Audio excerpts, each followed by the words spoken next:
আমার নাম শহীদুল ইসলাম। শহীদুল ইসলাম, বয়স কত এখন? বয়স 43। 43। আপনি থাকছেন কোথায়?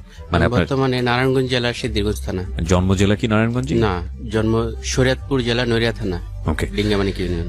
আজকে এই যে জীবন গল্পটা আপনি এখানে বলতে এসেছেন, সেটার কিছু কিছু আমি জানি, মানে পুরোটা আমি জানি না, আমি রেডিওতেই প্রথম শুনবো। এবং অল্পটুকু জেনেই আমি আসলে নির্বাচন করেছি যে আপনার গল্পটাতে অনেক বড় মেসেজ আছে, নিশ্চয়ই আমাদের সাধারণ মানুষ যারা আছেন, শ্রোতা যারা আছেন, তাদের শোনা উচিত। তো শুরু করতে চাই, কথা বাড়াতে চাই না, একেবারে ছোটবেলা থেকে। আর আপনি নিশ্চয়ই জানেন যে এখানে জীবন গল্প কিভাবে বলতে হয়, নিশ্চয়ই অনুষ্ঠানটা আপনি শোনেন। আমার ছোটবেলা দেশেই কাটছে, বছর পর্যন্ত দেশেই থাকা হয়েছে। তো দেশে আমাদের আর্থিক অবস্থা খুব একটা ভালো না, ওরকম একটা জায়গা জমি বাবা কি করতেন? ছিল না। আমার বাবা রেডিমেড পোশাক তৈরি করতো কেরানীগঞ্জ, ঢাকা। রেডিমেড পোশাক বলতে মানে এগুলো কি Readymade ওই যে দর্জি ছিল? আগে যে বিদেশি প্যান্টের গাইড আসতো বিদেশ থেকে, আমেরিকা আচ্ছা। থেকে, জাপান থেকে, ওইগুলা কেটে আবার নতুন করে তৈরি করতো। আচ্ছা আচ্ছা, মানে বাংলাদেশিরা যাতে ব্যবহার করতে পারে। হ্যাঁ হ্যাঁ। তো আমার বাবাও একটু অলস প্রকৃতির মানুষ ছিল, দেশের সংসারে ওরকম একটা টাকা পয়সা খুব একটা দিতেন না। আচ্ছা, কয় ভাই বোন ছিল? আমরা 2 ভাই 2 বোন। দুই ভাই, দ্বিতীয় দুই বোন। ভাইদের ভিতর আমি বড়। আচ্ছা আচ্ছা। বড়। তো এখানে আমাদের খুব অভাবের সংসার, টানাপোড়া অবস্থায় ছিল। দেশে আমার মা মোটামুটি কষ্ট করে আমাদের চালাইতেন, বাবা হয়তো মাসে 200-400-500 টাকা দিত। এইভাবে খুব কষ্টেই চলতো। তো আমার মা অনেক কষ্ট করে রীতিমতো আগে ধান বানতো আত্মীয় স্বজনের ভিতরে, বা পিড়া লেপতো, এগুলা দেশে। ফ্যামিলিও সামাজিক অবস্থা মোটামুটি দেশে ভালো। আমরা আর্থিক অভাবে লেখাপড়া করতে পারি না, কিন্তু আমার ফ্যামিলির অন্যান্য ভাই বোন যারা চাচাতো বা বংশের, তারা সবাই লেখাপড়া করেছে। শিক্ষিত। জি। তো এখানে আমাদের নিয়ে আস্তে আস্তে খুবই খারাপ দিকে যে আমরা আস্তে আস্তে বড় হই, আমাদের খাবারের চাহিদা বাড়ে, লেখাপড়ার জি। প্রয়োজন হয়। আমি দেশেই আমাদের ডিঙ্গামানিক শালদহ প্রাইমারি স্কুলে ক্লাস 3-4-এ ভর্তি হয়েছি। পরে ক্লাস ওরকম একটা করা হয়নি। ওই সময় সম্ভবত 84 সালের দিকে আমি প্রথম ঢাকা আসি, আমি আর আমার বড় বোন একজনের সাথে করে ঢাকা আসি। ঢাকা আসার পরে ওরকম 2-4 দিন এখান থেকে থাকার পরে বাবা হয়তো কিছু টাকা আমার সাথে দিয়া দেয়, নিয়ে যাই। তো এইভাবে আর চলতেছিল না, একেবারে মানে এই মান সম্মান নিয়ে আর কি মানে থাকার মতো অবস্থা ছিল না। তো আমার এক চাচি, উনি খুবই ভালো মানুষ। তো আমার এই চাচি আমার মায়ের বুদ্ধি দিল যে, ভাবি আপনি এইভাবে দেশে না থাকা আপনি কাজ করেন। ওর বাবা যেহেতু ঢাকা থাকে, আপনি ঢাকা যান, হয়তো কাছাকাছি থাকলে ওর বাবা একটু কাজের প্রতি ভালোভাবে দায়িত্ব নিয়ে কাজ করব, যখন সন্তানরা কাছাকাছি থাকবো। আপনি ওখানে গেলে হয়তো আস্তে আস্তে সন্তানগুলোরও করতে পারবেন, একটা পথ আপনি হয়তো পাবেন। তো আমার এই চাচির সাথে বুদ্ধি করে আমার মা তখন আমাদেরকে নিয়ে, এটা হয়তো 84-85 সালের দিকে হবে, জি। আমাদেরকে নিয়ে ঢাকা আসেন। ঢাকার কেরানীগঞ্জে সুবিড্ডা ইউনিয়ন, চুনকুটিয়া, ওখানে নয়াবাড়ি বলে, ওইখানে আমার বড় খালা ওইখানে থাকতেন। আমার বড় খালা বাসায় এসে উঠি, পরে আমার বাবার সাথে দেখা করি। এরপরে আমার খালাই বুদ্ধি করে ওইখানে একটা বাসা ভাড়া নিয়ে দেন। তখন হয়তো 200-250 টাকা ভাড়া হবে। ওই ভাড়া বাসায় আমরা থাকতেছি। বাবাও একসময় বড় ধরনের একটা মার খেয়েছে স্বাধীনের পরে। ওইখানে আসার পরে মোটামুটি ওইখানে থাকতেছি। ওই সাংসারিক অবস্থা একই রকম, ওই টানা পড়ানোর অবস্থা, মানে যে ভাই বোন লেখাপড়া করা, এটি করা, এরকম কোনো অবস্থা সংসারের নাই। কোনো রকম মানে 3 বেলা খাওয়াটাই কষ্টসাধ্য বিষয়। তো এইভাবে ওখানে চলতে চলতে পরে আমার পাশে এক ভাড়াটিয়া ছিল, চাঁদপুর জেলায় বাড়ি, তার স্বামী নেই, তার 3টা ছেলে। 3টা ছেলেই এরা হকারি করে এই ঢাকা ছায়েদাবাদ স্ট্যান্ডে। এরা ফল অথবা হাতে নেওয়া বিভিন্ন জিনিস বিক্রি করে। এটা আপনি যখন বলছেন সে সময় আপনার বয়স কত? মানে ক্লাস 3-তে পড়ার বয়স? বা ফোরে পড়েন, 9-10 বছর বয়স তখন। পরে ওই মহিলাই আর কি আমার মায়েরে বললো যে, ও তো লেখাপড়া করতেছে না, এমনি ঘুরতেছে, তো আমার ছেলেও তো একটা প্রায় ওর কাছাকাছি বয়স, আমার থেকে একটু বড়, ও তো ওর ভাইদের সাথে যায় স্টানে হকারি করে, ও তো প্রতিদিন 30-40 টাকা উপার্জন করে। তো ওর সাথে দেন 2-4 দিন যাক, দেখুক, ও যদি করতে পারে অসুবিধা কি। এই ওই দিন 1 টাকা 50 পয়সা আমার মা আমারে দেয়। এটা নিয়ে ওই ছেলেটার সাথে আমি ছায়েদাবাদ স্টানে আসি, জীবনের প্রথম স্টানে আসি। আসার পরে দেখলাম ওরা এক ধরনের ক্যাপ বিক্রি করে, সাদা, এখানে সৌদি এয়ার লেখা, সৌদি এয়ার লেখা। এই ক্যাপগুলা ডর্জন হিসাবে এরা কিনে আনে ঢাকা সদরঘাট থেকে, এখানে বাসে বাসে এগুলা নিয়ে যায়, যে মনে চায় দেখে পছন্দ হলে দাম দর করে বিক্রি করে। তো প্রথম দিন ওদের সাথে আসা যাওয়া করলাম, দ্বিতীয় দিন ওরা আমারে মাল দিল হাতে, এইভাবে ক্যাপগুলা ঝুলাইয়া, যে বাছে বাছে 5টা আঙ্গুলে 5টা ক্যাপ। তারপরে কয়েকদিন করলাম, আস্তে আস্তে দেখা যায় যে হ্যাঁ কিছু কিছু টাকা আসে। আসে। ক টাকা করে বিক্রি করতেন মনে আছে? আনুমানিক হয়তো 5 টাকা 8 টাকা বিক্রি করতেন? এরকম হবে। আচ্ছা। এরপরে টুকটাক এটা করতে থাকা অবস্থায় আস্তে আস্তে এইটাও ওরকম একটা হলো না। এরপরে মাঝে দিয়ে পোলার চকলেট ওই সময় বের হয়েছিল এরশাদের আমলে, হুম ওই চকলেট কিনা, চকলেট বিক্রি করছি। এরপরে মাফলার, শীতের দিনে হুম। মাফলার কেরানীগঞ্জ থেকে কিনা, এগুলো এই যে বাসে স্টানে। লেখাপড়া তখন ফুললি অফ? লেখাপড়া একেবারে অফ। আপনার বাকি ভাই বোনরা কি করতো ওই সময়টাতে? বাকি ভাই বোন, আমার বড়টা যেটা আমার বোন, ও 5 পাস করছে, এরপর আর ও পড়তে পারেনি। ও এক সময় ওই ঢাকা সদরঘাটে একটা লোকাল একটা গার্মেন্টসে চাকরি করে আর কি। আচ্ছা। ওই, মানে মালপত্র যে প্যাকেট করা এগুলাই করা। আচ্ছা। ভালোই, 2 ভাই বোন একসাথে আসতাম, আবার একসাথে অনেক সময় যেতাম, বা অনেক সময় আমি ওদের সাথে যেতাম, কারণ আমার তো যেতে যেতে অনেক রাত হইতো। আচ্ছা। ওই সময় রাত্র 10:30 11টা বাজতো, যখন কেরানীগঞ্জে কোনো বিদ্যুৎ ছিল না, গ্যাস ছিল না, কোনো রাস্তাঘাট কিছু ছিল না, যা ছিল কাঁচা রাস্তা। হুম হুম। ওই সময় রাত্র যাইতে যেতে আমার মানে কি মিনিমাম ঢাকায় করে কেরানীগঞ্জে চলে যেতেন? জি জি, আচ্ছা। দেখা করে প্রতিদিন আসতাম এবং প্রতিদিন যাইতাম কেরানীগঞ্জ। এইভাবে করতেছিলাম, করতে করতে পরে এইভাবে চলে না, টুকটাক কিছু ইনকাম আদি হয়। এরপরে আমি সিদ্ধান্ত নিলাম, ওই আমার সাথে কিছু ছেলে পাটুয়াটুলি, ঢাকা পাটুয়াটুলি স্পেয়ার পার্টসের যে মার্কেট, আগে রেডিও টেলিভিশন এগুলোর যে খুচরা যন্ত্রাংশ বিক্রি হতো, ওইখানে ওরা চাকরি করে। এবং দেখি ওদের সাথে ওরা ওইখানে চাকরিতে মোটামুটি হুম।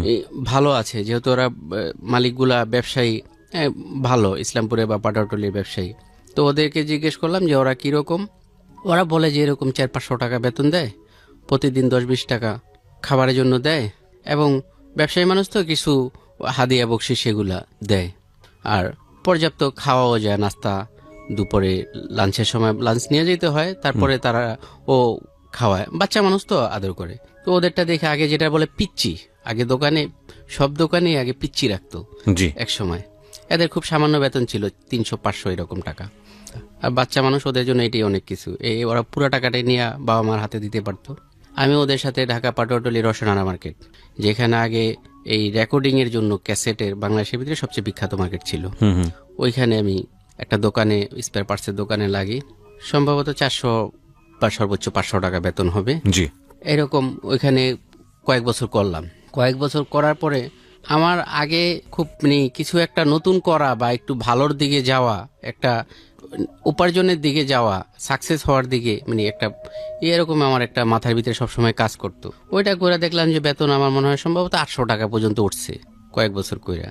এর বেশি ওইখানে খুব একটা দেয় না, আবার বেশি দিলে একটু লেখাপড়া জানলে, মেমো চালান এগুলো করতে পারলে, এমনি দোকানে পুরা মাল সব কাস্টমার আসলে তারা লিস্ট করে মেমো করে দেয়, এগুলো সব নামায় প্যাকেট করতে পারি, আচ্ছা। এগুলো কার্টন করতে পারি, কিন্তু যে লিখা একটা চালান করা, মেমো করা, এটা পারি না। হুম হুম। আপনি সংখ্যায় লিখতে পারি, কিন্তু সংখ্যায় লিখলে তো পাশাপাশি কথায় লিখতে হবে, জি। ওটা পারি না। যে কারণে আর আমি যে একটু ভালো লেভেলে যাইবো 1-1.5 হাজার টাকা বেতন, এটাও হওয়া সম্ভব না। পরে ওইখানে চিন্তা করলাম, তখন এই যে বাংলাদেশে যে অ্যাম্পলিফায়ার বাইর হয়, ডেকসেট, হুম হুম। এগুলা বানায় ওইখানে বিক্রি করে। তো আমি যেহেতু এখানে পার্সের দোকানে চাকরি করি, আমি এগুলো মোটামুটি বুঝি। আমি চাকরি ছেড়ে দিলাম, ছেড়ে দিয়ে এগুলা নিজে বাসায় বানায়া ওই মার্কেটে হোলসেল বিক্রি করতাম। আচ্ছা। 2-4-5টা আর কি দোকানে দোকানে দিলে দেখি যে না, এটাও ওরকম লাভজনকও না, আর লাভজনক করতে হলে বড় করে অনেক বিশাল করে করতে হয়, আর এগুলো প্রচুর টাকা বাকি রাখতে হয়, হুম। আর এরা টাকা পয়সা ঠিক মতো দেয় না। মোটামুটি এটাও বেশ কয়েক বছর করলাম। এরপরে সম্ভবত 91 সালের দিকে প্রথম আমার একটু ভালোর দিকে যাওয়া।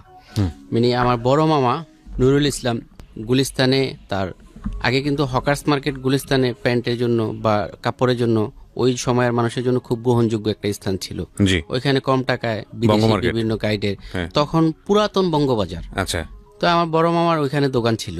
দোকান থাকলেও আমার বড় মামা একটু মাজারপন্থী মানুষ, তার দোকানের প্রতি অমন একটা আগ্রহ নাই, সে আর কি এই পীর ফকিরি এগুলা নিয়ে খুব থাকে। তো আমার মামা একদিন আমার বাসায় আসলো, আমি তখন একটু বেকার অবস্থায়। পরে মা বললো মামার কাছে যে ওরে আপনি কোন একটা দোকানে বা কোন একটা দোকানে লাগায় লুগায় দেন। তখন আমার কাছে 25,000 টাকা ক্যাশ ছিল, এই যে কাজকাম করছি ঠিক করছি, কিছু টাকা জমেছে, কিছু টাকা জমায়া আমি, আমার কাছে 25,000 টাকা। পরে মাই বললো মামারে যে আপনি ওর টাকাটাও রাখেন, ওরে একটা করে দেন। পরে টাকাটা মামার হাতে দিয়ে মামা দোকানে আমারে উঠায়।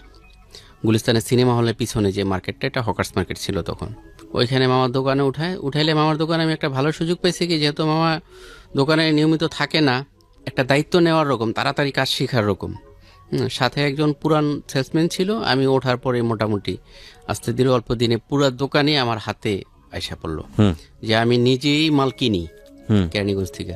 এবং কেরানীগঞ্জে সব মামার পরিচয়ই, কিন্তু আমার মামার লেনদেন খুব একটা ভালো ছিল না, মানুষ তারে লেনদেনের কারণে পছন্দ করতো না, ব্যক্তি হিসাবে পছন্দ করতো। আচ্ছা, কিন্তু আমি যখন দেখছি যে আমি নেওয়ার পরে আমি যে লেনদেন করতেছি, আমি মাল নিতেছি, এগুলো আমি টাকা পয়সা সব ঠিক মতো লেনদেন করতেছি।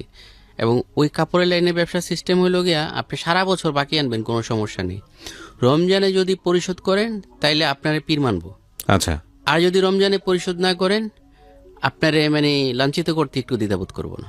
আচ্ছা, মানে রমজানে পরিশোধ করতে রমজানে পরিশোধ, ওইটার সিস্টেম রমজান টু রমজান। আমি 2 বছর করছি, রমজান পরিশোধ করে দিছি। এখন আর আমার ব্যবসা করতে কোনো টাকা লাগে না।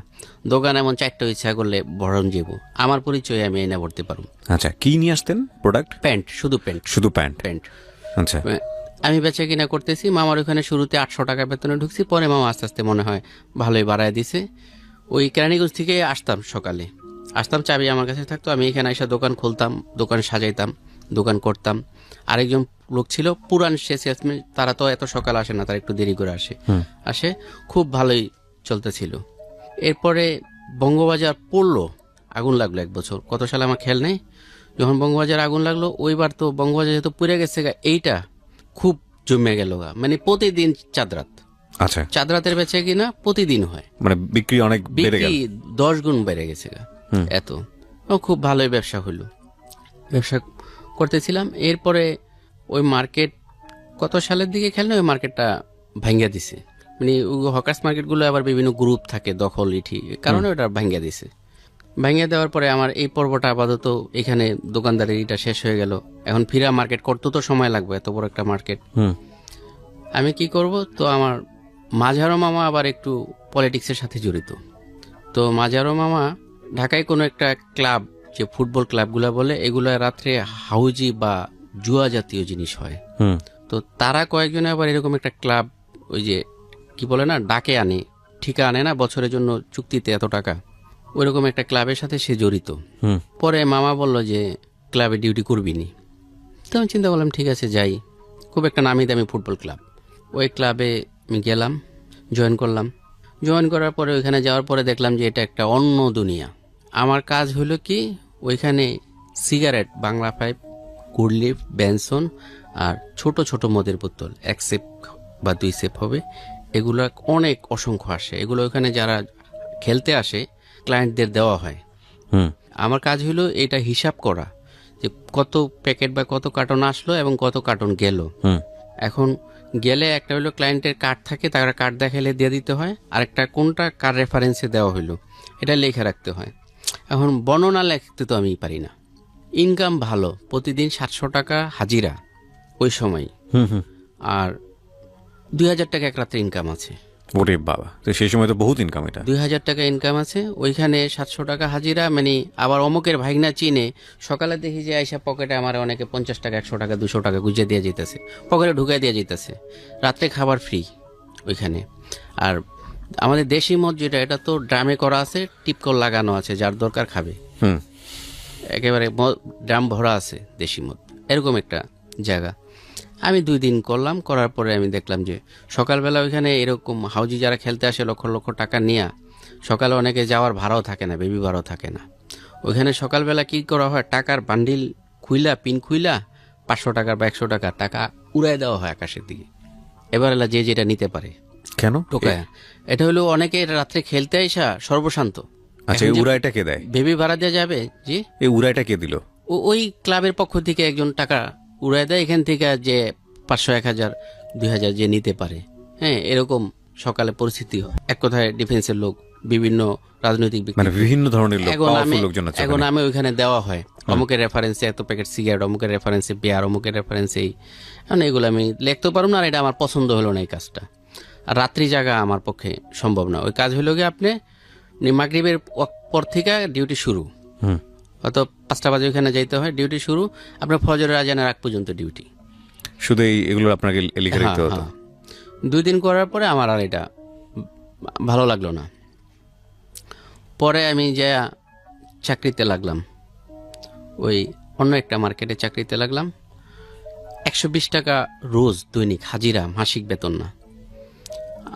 আর 10 টাকা বা 20 টাকা টিফিনের জন্য।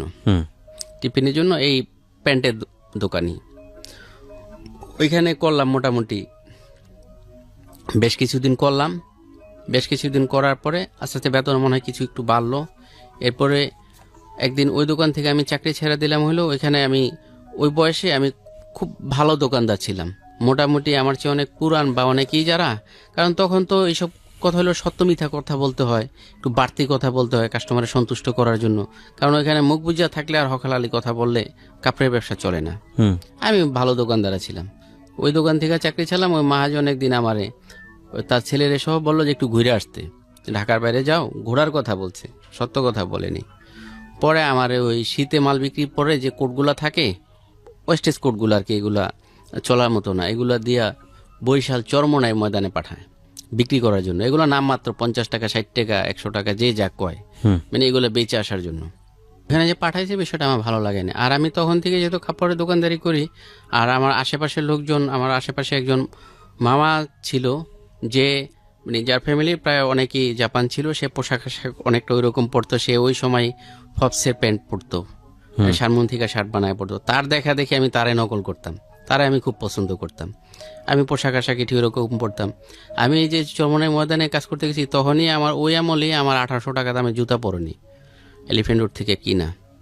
আমার পাঠাইছে, ঠিক আছে, আমি গেছি, করে আসছি, পরে এসে আমি চাকরি ছেড়ে দিছি। যে আপনি আমার ঘুরতে যাওয়ার জন্য বলছেন, কিন্তু আপনি আমার চরমনাই ময়দানে পাঠাইছেন, ওইখানে যে আমি এগুলো বিক্রি করবো, এখানে খাওয়ার ব্যবস্থা নেই, গোসলের ব্যবস্থা নেই, কাপড় পরিবর্তনের ব্যবস্থা নেই, বাথরুম টয়লেট কোনো ব্যবস্থা নেই। আমি 3 দিন ওইখানে থেকে মানে মোটামুটি অসুস্থ হয়ে আসছি। ওইখান থেকে ছেড়ে দিয়ে আরেক জায়গায় লাগলাম। আরেক জায়গায় বেতন আরেকটু ভালো, ইটি আরেকটু ভালো, ওইখানে করতেছি মোটামুটি। ওইখানেও বেশ কয়েক বছর করলাম। এরপরে আমি নিজে ঢাকা শহরে কোনো একটা বড় একটা মার্কেটে, বৃহত্তম একটা মার্কেট, ওই মার্কেট চালু হওয়ার পরে বিভিন্ন মার্কেটে যে এরা দাওয়াত করে না, যে আমাদের মার্কেটে আপনারা আসেন, দোকান নেন, নিলে আমরা এই সুবিধা দিব, যে এরকম দাওয়াত করে। এরপর আমি একটা ওই মার্কেটে যাই। যাওয়ার পরে ওইখানে আমি একটা দোকান প্রথমে ভাড়ায় নিই, কোনো অ্যাডভান্স লাগবে না, এরকম তার একটা সত্ত্বে দেয়, ভাড়া আলোচনা সাপেক্ষে। কোথায় এটা? ভাড়াটা কোথায় নিলেন? কোন ঢাকা এলাকায়? শহরে কোনো একটা বৃহত্তম মার্কেটে। আচ্ছা, মার্কেটে ভাড়া নেই। এরপরে ওইখানে ভাড়া নেওয়ার পরে আমি যেখানে দোকানটা নিয়েছিলাম ওটা খুব একটা ভালো পজিশনে ছিল না। আমি সামনে বুঝছি যে ঠিক আছে, এটা ভালো একটা জায়গা, এখানে বেচে কিনা ভালো হবে। কিন্তু দেখলাম যে যখন সিজন আসলো, মার্কেটের ভিতরে অনেক কাস্টমার, কিন্তু মুখে এখানে কাস্টমার হয় না। আর আমার দোকানটা যেখানে, রাস্তার ওই পারেই একটা আবাসিক হোটেল ছিল, ওইখানে অসামাজিক কার্যকলাপ হইতো। এটাকে আবার দোকানে বসেই দেখা যেত ভিতরে যারা যাওয়া আসা করতেছে, ওকে ওকে, যাওয়া আসা করতেছে। তো আমি দেখলাম যে না, এখানে পরিবেশটা ভালো না, আমি এটা পাল্টায় একটু অন্য সাইডে দোকান নেই। পরে 1 বছরে করার পরে দোকানটা ছেড়ে দিই আমি, এরপরে ভিতরে দোকান নেই। এরপর আস্তে আস্তে আমার আর পিছনে ফিরে তাকানোর কোনো নেই। এখন আমার মানে নিজের একটা দোকান হলো আপনার? জীবনে নিজের একটা দোকান হইলো। কত সালে এটা? এটা 97, 98 দিকে 96, ওই প্যান্টের দোকানে দিলেন নাকি? 96, হ্যাঁ 96, 97 দিকে। এরপরে আমি একটা দোকান নেই, তারপরে দোকান কিনি। এরপর আস্তে আস্তে মানে ওইখানে প্রায় 1600 ব্যবসায়ী, এর ভিতরে যে কজন ব্যবসায়ী পুঁজিওয়ালা ছিল, যারা কোনো কিস্তির টাকা, সুদের টাকা বা এরকম দেনা পেনা করে ব্যবসা করে না, এবং যাদের লেনদেন 100% ভালো, যাদের ব্যাপারে কোনোই নেই, সুদের সাথে যারা জড়িত না, এরকম 3-4 জন হাতে গোনার ভিতর আমি একজন ছিলাম। মানে তখন আমার একটা রমজান করলে মোটামুটি সচ্ছল অবস্থায় থাকার পরেও আমার 2-4 লাখ টাকা বছরে থাকতো। ওকে, তার মানে আমরা বলতে পারি যতক্ষণ ধরে যে গল্পটা শুনলাম, সেখানে আপনার পরিবারের যে টানা পড়েন অর্থনৈতিকভাবে, সেই গল্প। কিন্তু আমরা এখন যে জায়গাটায় আছি, সেখানে আমরা দেখতে পাচ্ছি যে আপনি অর্থনৈতিকভাবে বা বৈষয়িকভাবে অত্যন্ত সুখী একজন মানুষ, কারণ আপনার খুব ভালো ইনকাম হচ্ছে নিজের দোকানে, তাই তো? হ্যাঁ, এখন আমার ওইখানে ভালো একটা অবস্থান, যে সবাই জানে যে শহীদুল দোকানের নাম অমুক বিসমিল্লাহ ফ্যাশন, এর লেনদেন ভালো। এবং এক দোকান থেকে দেখে উল্টা আরেক দোকানদার উল্টা আমার আরো প্রস্তাব দেয় যে আপনি মাল যা লাগে নিয়েন, অসুবিধা নেই, যে আপনি পারেন দিয়েন, আপনি তো বছরে ক্লিয়ার করিয়ে দেন, আপনি মাথায় রেখে নিয়েন। এভাবে আস্তে আস্তে আমি মোটামুটি 4টা দোকান হয় আমার। বাহ, 4টা দোকান হয়, 4টা দোকান করে ভালোই ছিলাম। এরপরে মার্কেটের ভিতরে একজনে একটু শত্রুতা করে আমার সাথে। শত্রুতা করে হলো তারা স্থানীয়, জি, প্রভাবশালী এবং রাজনৈতিক কর্মী।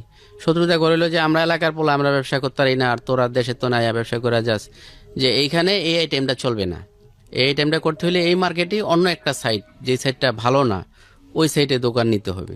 শত্রুতামূলক তাদের সাথে আমি পারি না, যাই হোক আমি ওই সাইডে দোকান নেই ওই সাইডেও করে টুকটাক মোটামুটি চলতেছে। 4টা দোকান দিলেন, 4টাতে প্যান্ট বিক্রি করেন? প্যান্ট, 4টে প্যান্ট। আচ্ছা, কি পরিমাণ লাভ থাকতো? আমার বছরে মোটামুটি ভালো, বছরে না, আমি ওই সময় মাসের কথা জানতে চাচ্ছি। প্রথমে ওইখানে মাসের কোনো মানে আমাদের হিসাব হতো না, আমাদের হিসাব বছরে, রমজান টু রমজান। আচ্ছা, তো কর্মচারীর বেতন? কর্মচারীর বেতন আমাদের ওইখানে সবই হাজিরা সিস্টেমই। আচ্ছা, ওই মাসিক না, হাজিরা সিস্টেম। এক একজন 250 থেকে 400 টাকা পর্যন্ত, 250 থেকে 500 পর্যন্ত আছে, কিন্তু রমজানে বোনাস ওই 500 টাকা হিসাবে যা আসে তাই। আপনার যে 4টা দোকান ছিল, 4টা দোকানে আপনি কর্মচারীও নিয়োগ দিলেন, তাই না? সেই জন্য জিজ্ঞেস করছি।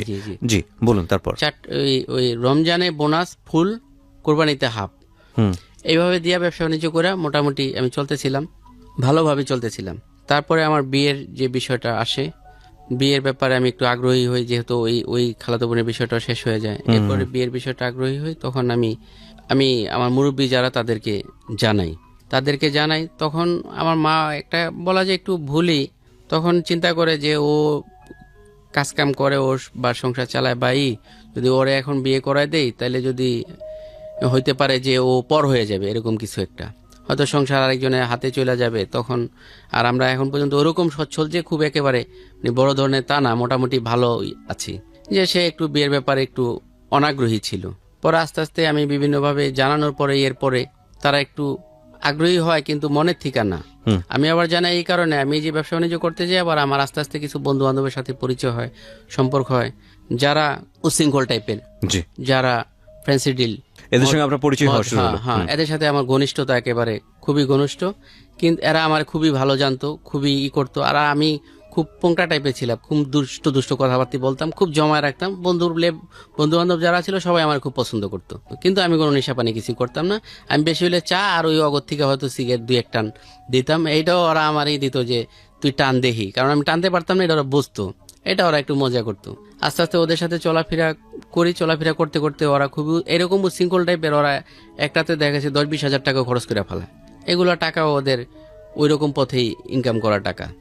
তো একদিন ওদের সাথে থাকা অবস্থায় আমার সাথে একটা ছেলে এক দোকানে দাঁড়ানো ছিল। ওরা হয়তো আগের দিন কোনো একটা ক্রাইম করছে, ওই ছেলে কোনো ক্রাইমের সাথে যুক্ত না, একেবারে বিনা অপরাধে। ও চাকরি করে একটা দোকানে, পুলিশে ওদেরকে ধরার জন্যই করে ওদের সাথে ওই ছেলেটারও ধরে নিয়ে যায়। ওই ছেলে যে অপরাধী না এটা প্রমাণ হইয়া ওর আস্তে আস্তে 2 বছর লেগে যায়। তখন আমি চিন্তা করলাম, এদের সাথে আমার এত ঘনিষ্ঠতা, প্রতিদিন এদের সাথে আমি সময় ব্যয় করি, তো আমি অপরাধ না করে তো যে কোনো সময় ফাঁসে যেতে পারি। কারণ এদের সাথে গাড়িতে করে আমি বিভিন্ন জায়গায়, যে বনানীতে, কাকুলিতে, বিভিন্ন জায়গায়, যেরকম বিভিন্ন আবাসিক হোটেলে, বিভিন্ন বাড়িতে, ফ্ল্যাটে, বা ওরা যে সব অপকর্ম করে ওদের সাথে আমি যাওয়া আসা করি। আমি কোনো অপরাধ করি না, ঠিক আছে, কিন্তু যে কোনো সময় তো আমি ওই ছেলের মতো ফাঁসে যেতে পারি। কারণ ওই ছেলে জানেও না যে ওরা আগের দিন একটা ক্রাইম করছে। ও শুধু ওদের সাথে একটা দোকানের সামনে দাঁড়ায় ছিল, পুলিশে রেড দিছে, ধরে নিয়ে গেছে। ও বিনা কোনো অপরাধ করেনি। ও যে অপরাধ করেনি এটা প্রমাণ হয়ে আসতে 2 বছর সময় লাগে। আমি চিন্তা করলাম ওদের সঙ্গ ছাড়া দরকার না আমি। আর যেহেতু ওরা এগুলো করে ওদের ইনকাম আছে, আর আমার তো এগুলো করি না, বা আমি ব্যবসায়ী মানুষ, আমি ওদের সাথে সময় কাটানোর দরকার নেই। ওদের থেকে আস্তে আস্তে সরে আসি। এরপরে বিয়ের ব্যাপার যখন আমি বলি, মা উপরে বললো, ভিতরে একটু অনাগ্রহী ছিল। 2-1টা মেয়ে দেখাইছে দেশে নিয়ে, কিন্তু তারা এটা মনে থেকে দেখায়নি। তো তাদের ওই সময় উচিত ছিল আর কি, এটা গার্ডিয়ান হিসাবে সব গার্ডিয়ানেরই যখন ছেলে বা মেয়ে বিবাহ উপযুক্ত হয়, তার মন মানসিকতা বা তার চাহিদাগুলো দেখা, যেহেতু আমার তখন স্ত্রী চালানোর শারীরিক এবং আর্থিক দোনো ক্ষমতাই আছে, এবং তারও খেয়াল করা উচিত যে আমি আস্তে আস্তে খারাপ ছেলেবেলেদের সাথে মিশতেছি, যারা এলাকায় তারা ব্যবহার আচার ভালো, কিন্তু তারা ভিতর অনেক ভয়ঙ্কর, যে কোনো সময় একটা বিপদে পড়তে পারে। তারা আমার বিয়ের ব্যাপারে উৎসাহী হয় না, আগ্রহ দেখায় না, 2-3 জায়গায় এরকমই করে। পরে আমি নিজের পরিচয়ে আমি বিয়ের চেষ্টা করি। আমি 2-1 জায়গায় মেয়ে দেখি নিজে। একদিন এক জায়গায় আমার এক বন্ধু, ওর বোন দেখি, ওরাই আমি প্রস্তাব করি যে তোর বোনে যে যে ওরে আমার কাছে বিয়ে দিবি কিনা। ও বলে যে ভালো কথা, তুই যদি বিয়ে করস, তুই তো পাত্র হিসাবে গ্রহণযোগ্য, খারাপ না, তুই প্রস্তাব দে, যদি রাজি থাকে আলহামদুলিল্লাহ, আমার জিগে এলে আমি তোর পক্ষেই সাপোর্ট দিব। তখন মোটামুটি আয় রোজগার ভালো, এবং আমি তো তখন জীবনটা খুব সুন্দর। আর যেটাই আমি হাত দিই ওইটাই সাকসেস, যেটাই হাত দিই ওইটাই আমার আর্নিং হয়, ওইটাই আমি সফল হই। এইভাবে পরে ওদের বাড়িতে যাই, ঢাকা ধনিয়া ওদের বাড়ি। ওদের বাড়িতে যাই, এবং বাড়িতে যাই এটাও একটা, সবাই এটা পারে না এরকম সাহস দেখাইতে।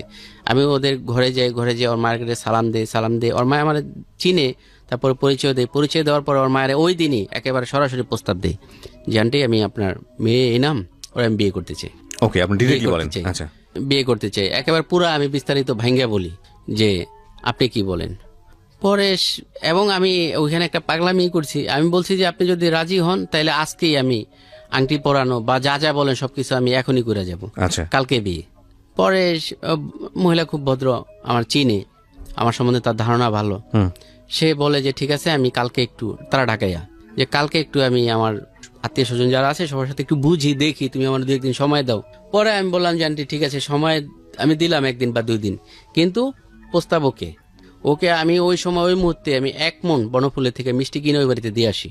আচ্ছা, আবার ঢাকার আবার সিস্টেম হলো বিয়ের খবর দিতে হলে মিষ্টি দিতে হয় 1 মণ বনফুলের থেকে মিষ্টি আমার একটা বন্ধুরে দিয়ে আনাই ওই বাড়িতে দিয়ে আসি। কিন্তু দিয়ে আসলে কি হবে, এইখানে আবার একটু সমস্যা হয়ে যায়, যে মেয়ের আমি বিয়ের প্রস্তাব দিই ওই মেয়েরও আরেকজনের সাথে সম্পর্ক আছে। ওহো, এই মেয়ে তো এখন কান্নাকাটি করে একেবারে অস্থির, আর দেখতেছে মেয়ে আজকেই, মানে আমি আমার কথা এই মুহূর্তে বিয়ের সবকিছু চূড়ান্ত হয়ে যাবে, কালকে বিয়ে, আমি অলরেডি মিষ্টি 1 মণ আনাইছি। মেয়ে কান্নাকাটি করতেছে, মেয়ে আমার এখানে আসছে, সামনে দাঁড়াইছে, দিছি এক ধমক, এই যাও তুমি, কথা হইতাছে মুরব্বীরা তুমি যাও।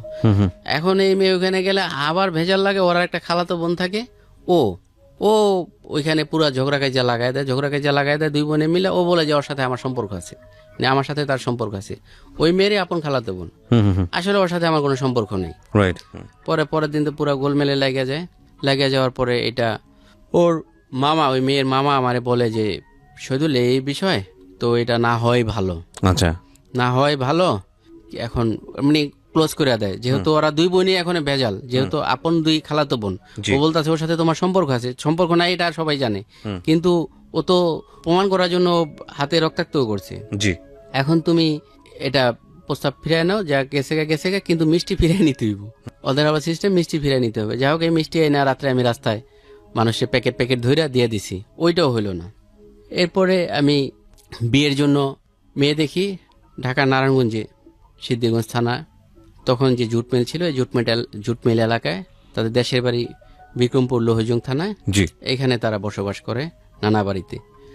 দেখি আমার দোকানে যে ম্যানেজার ছিল, আমার ম্যানেজারের বন্ধুর শালার আচ্ছা, শালি, ওই আমার যে ম্যানেজারের বন্ধু আমার দোকানে আসা যাওয়া করতো, তখন সে শুনে যে আমি বিয়ের ব্যাপারেই করতেছি, তখন সে বলে যে শহীদ ভাই আপনি বিয়ে করবেন তো, তো আমার কাছে তো মেয়ে আছে, আমার এমন আমার শালার একটা শালি আছে, তো চলেন, আমি তো ওইখানে মুরব্বী বা গার্ডিয়ান, আমি আপনার একদিন আসেন আমাদের বাড়িতে, আমি ঘুরে ফিরে সব দেখায় নিব।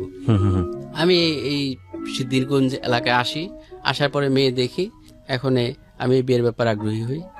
এরপরে আমি ওই দিন দেখে কথা দিয়ে আসি যে পরের সপ্তাহে আমার মামা বা আমার গার্ডিয়ানরা যাবে, জি, সবাই যায়।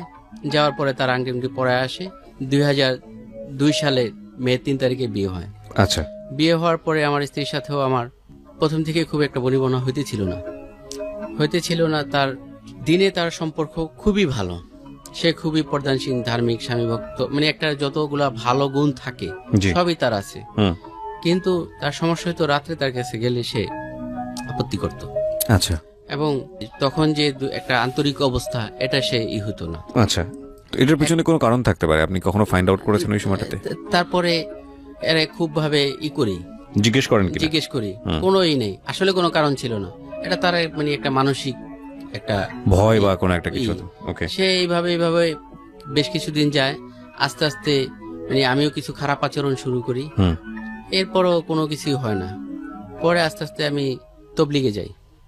আচ্ছা, তবলিগে যাই, এর ভিতরে আমি তো 96 সালের থেকে আমি মোটামুটি চেষ্টা করি নামাজ দিনের উপর চলতে, তখন থেকে আমি দাঁড়িয়ে রাখছি। আচ্ছা, আমি তবলিগে যাই, তো তবলিগে যাওয়ার পরে আমি ওখানে এক মুরব্বী থেকে একটা কথা শুনি যে প্রত্যেকটা মানুষের ভিতরে কিছু ভালো গুণ, কিছু খারাপ গুণ থাকে। জি, তো আমরা যদি কারো খারাপ গুণটা না দেখে ভালো গুণটা দেখি, তাইলে আর তার প্রতি আমাদের কোনো রাগ, গোসা বা খারাপ ধারণা থাকবো না। তো তবলিগে এইসব জিনিসগুলো মাসোয়ারে বলা হয় সাথীদের ভিতরে। তো এই কথাটা আমার খুব মনে ধরে যে আসলে আমার বিবির আমি এই জিনিসটা দেখতেছি ও খারাপ, বাকি তো আরো খারাপ, কিন্তু বাকি তো ওর 100টা গুণ ভালো। এবং দিনে মানে আমাদের দেখলে একজন হিংসা করবো যে এরা স্বামী স্ত্রী এত ভালো, এত মহব্বত, এত সুন্দর, আর আমারও একটা ইয়া ছিল, আমি রাত্রে যে ঝগড়া খাই, যেমন কি রাত্রে যদি তারে শারীরিকভাবে আঘাতও করলে পরের দিন সকালে আমি উঠে আমার নাস্তাটা ঠিক মতো রেডি পেতাম, এবং এবং পরের দিন সকালে আমি বাইরে বের হওয়ার সময় তারা আমি ধইরা আমি প্রথমে সরি বলতাম যে কালকে রাত্রে আমি তোমার সাথে যে আচরণ করছি এই জন্য আমি দুঃখিত, আল্লাহর রাস্তায় আমার মাফ করো। আচ্ছা, আমি নিয়মিত যেদিন আমি কোনো রকম তার সাথে মনোমান ইনভেস্ট আছে আমি টাকা পয়সাগুলো আস্তে আস্তে সাইড করি, আমি আস্তে আস্তে দোকান মোকানগুলো বিক্রি করি, আস্তে আস্তে এখান থেকে সমস্ত টাকা পয়সা আমি সরাই। ওইখানে আমার তখন 47 লক্ষ টাকা আমার ক্যাশ থাকে আমার কাছে। ওকে, আমার কাছে দোকান মোকান সব বিক্রি করার পরে একেবারে হওয়ার পরে কিছুদিন ফ্রি থাকার পরে আমার এক বন্ধু উচ্চশিক্ষিত, আগে একটা বিমান কোম্পানিতে ভালো চাকরি করত, পরে 96 সাল থেকে শেয়ার বিজনেসের সাথে জড়িত। জি, শেয়ার বিজনেস করে খুব ভালো অবস্থা আছে, আর এই বনশ্রীতে বাড়ি আছে, আচ্ছা, এর নিজে গাড়িতে চলে, শিক্ষিত এবং ছেলে ভালো, ভদ্র, খুবই ভালো। এর সাথে আমার খুবই ঘনিষ্ঠ, কিন্তু আমি কিন্তু একেবারে মূর্খ। এর সাথে আমার খুবই বন্ধুত্ব, আমার দোকানেও আসা যাওয়া করতো আগে। পরে আমি আরে এক সময় বলি যে ভাই আপনি তো এই ব্যবসা করে খুব ভালো আছেন, আমি এটা কেমনি করতে পারি, আমার একটু শিখান। পরে বলে যে শুধু আপনি লেখাপড়া কিরকম করছেন? আমি বলি যে ভাই আমার জিরো, কোনো লেখাপড়া নেই, খালি সই করতে পারি। বলে যে এটা তো লেখাপড়া লাগে। হ্যাঁ, লেখাপড়া ছাড়াও করা যায় সেকেন্ডারি মার্কেটে, কিন্তু এটা তো অনেক রিস্ক শেয়ার বাজারে। এটা তো অনেক। কত সালের ঘটনা এটা? এটা 2006-এর শুরুতে, 2006 শুরুতে। যে এটা তো অনেক রিস্ক, আপনি করবেন ঠিক আছে, আপনি এক কাজ করেন, আপনি যদি অলস টাকা থাকে আপনি সামান্য কিছু টাকা এখানে ইনভেস্ট করতে পারেন। ওকে, প্রথমে আমি 70,000 টাকা দিয়ে ওইখানে একটা বিও অ্যাকাউন্ট করি, সেকেন্ডারি বিও অ্যাকাউন্ট করে ওখানে আমি কিছু শেয়ার কিনার পরে ওইখানে কয়েকদিনের ভিতরে দেখি ওইখানে মোটামুটি 5-7 হাজার টাকা লাভ হয়েছে।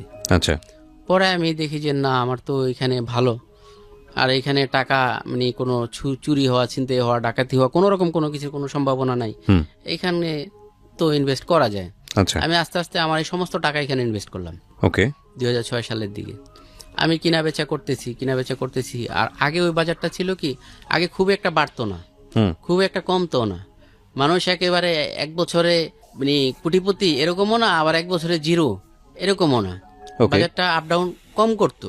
কিছু কিছু কোম্পানি, যাদের কোম্পানির ফিউচার ভালো ছিল, হয়তো ওইগুলা যারা স্টাডি করতে পারতো ওইগুলা বাড়তো, পাশাপাশি দেখা দেখি আমাদের মতো যারা মূর্খ, হ্যাঁ, তারা গুজব যেটা ওইখানে বলে কি বলে রিউমার, এই রিউমার তারা নিউজ খুঁজতো, বন্ধু বান্ধবের থেকে পরিচিতদের থেকে নিউজ নিয়ে ইনভেস্ট করতো, তারা ইনভেস্ট করে প্রফিট করতো, কিন্তু তখন ওই রকম আপ ডাউন করতো না, একেবারে যে আজকে কিনলে কালকে 50%। কত টাকা ইনভেস্ট করলেন আপনি? আমার 47 লক্ষ, পুরো এটাকে ওখানে ইনভেস্ট করি।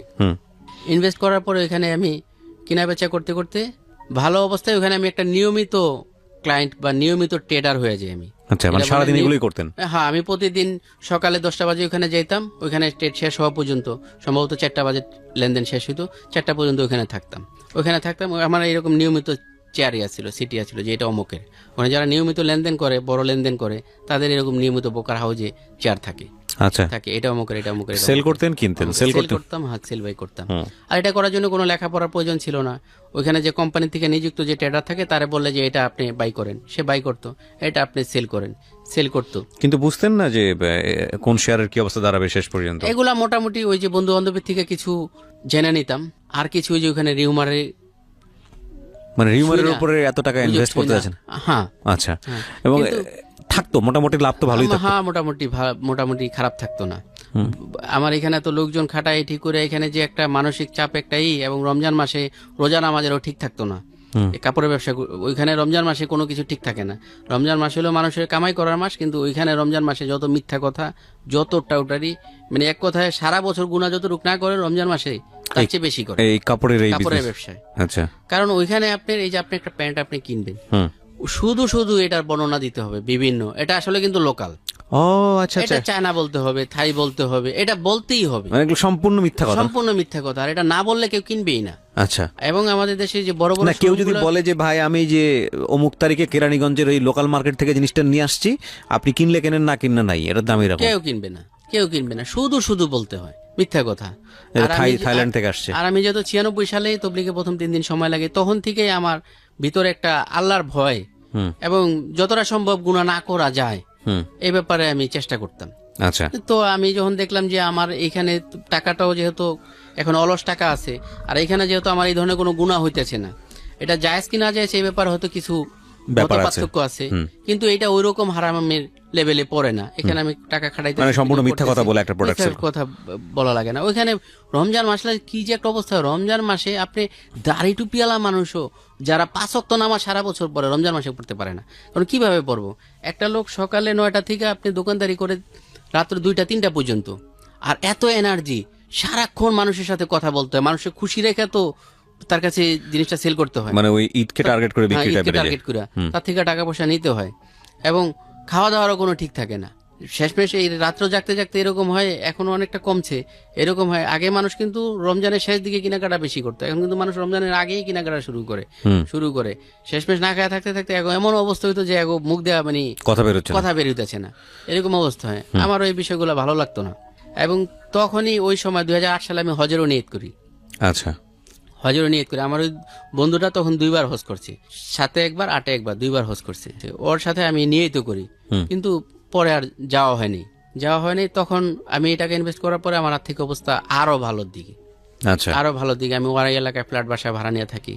আচ্ছা, আমি শুধু শেয়ার মার্কেটের উপর ডিপেন্ড করে? শেয়ার মার্কেটের উপরে। আচ্ছা, আগে ওই কাপড়ের ব্যবসার উপরে ডিপেন্ড। তখন কি আপনারা দুজনেই থাকতেন নাকি বাচ্চা কাচ্চা আসলো ওই সময়? 2 বাচ্চা। তখন 2 বাচ্চা হয়ে গেছে। ছোটটা এখন স্কুলে ভর্তি হয় না, ছোট। আচ্ছা, বড়টা হয়তো কেজি 1-এ এরকম হয়তো এই সুখের সংসার বলা যেতে পারে। নারিন্দা আইডিয়ালে আচ্ছা, পরে তখন আমার এক কথায় চারিদিকে জয় জয়, আমি যাই করি সব দিক দিয়ে আমার আসে, এবং মানুষও আমারে মানে আমি এরকম একটাই ছিলাম, মানুষও আমার দেখলে বলতো যে ছেলেটা খুব ছোট থেকে পরিশ্রম করে খুব ভালো একটা অবস্থানে আছে, এর আজকে অমুক মার্কেটে দোকান আছে। তখন কি দোকান ছিল? 4টা দোকান ছিল নাকি সেল করে দিলেন? সব, যেহেতু আমি জানি এটা মার্কেট ভাঙিয়ে দিবে, যদিও এটা পরে আর ভাঙে নাই। আচ্ছা, এটাও তখন চূড়ান্ত ছিল যে এটা 2008-এ যে নির্বাচন গেল, নির্বাচনের পরে যে সরকারি আসে এটা ভাঙবে। আচ্ছা, এবং পত্রপত্রিকায় এরকম লেখালেখি হইতেছে। ওকে। আস্তে আস্তে আমি যদিও টাকা ঘরে আনি 2009 সালের দিকে আমি আমার বিয়ে অ্যাকাউন্টে 2 কোটি টাকা পর্যন্ত দেখছি। 2 কোটি টাকার উপরে, যে আমি এই মুহূর্তে আমার যা শেয়ার আছে আমি সেল করলে আমি 2 কোটি টাকা আসবে এরকম। আমি 2009 সালে 2.5 লক্ষ টাকা পর্যন্ত জাকাত দিছি। আমার শুরু থেকে যখন আমার জাকাত দেওয়া তৌফিক হয় তখন থেকে আমি 14,000 টাকা দিয়া জাকাত দেওয়া শুরু করছি। আচ্ছা, 2.5 লক্ষ টাকা পর্যন্ত আমি বছরে জাকাত দিছি। মাশাআল্লাহ।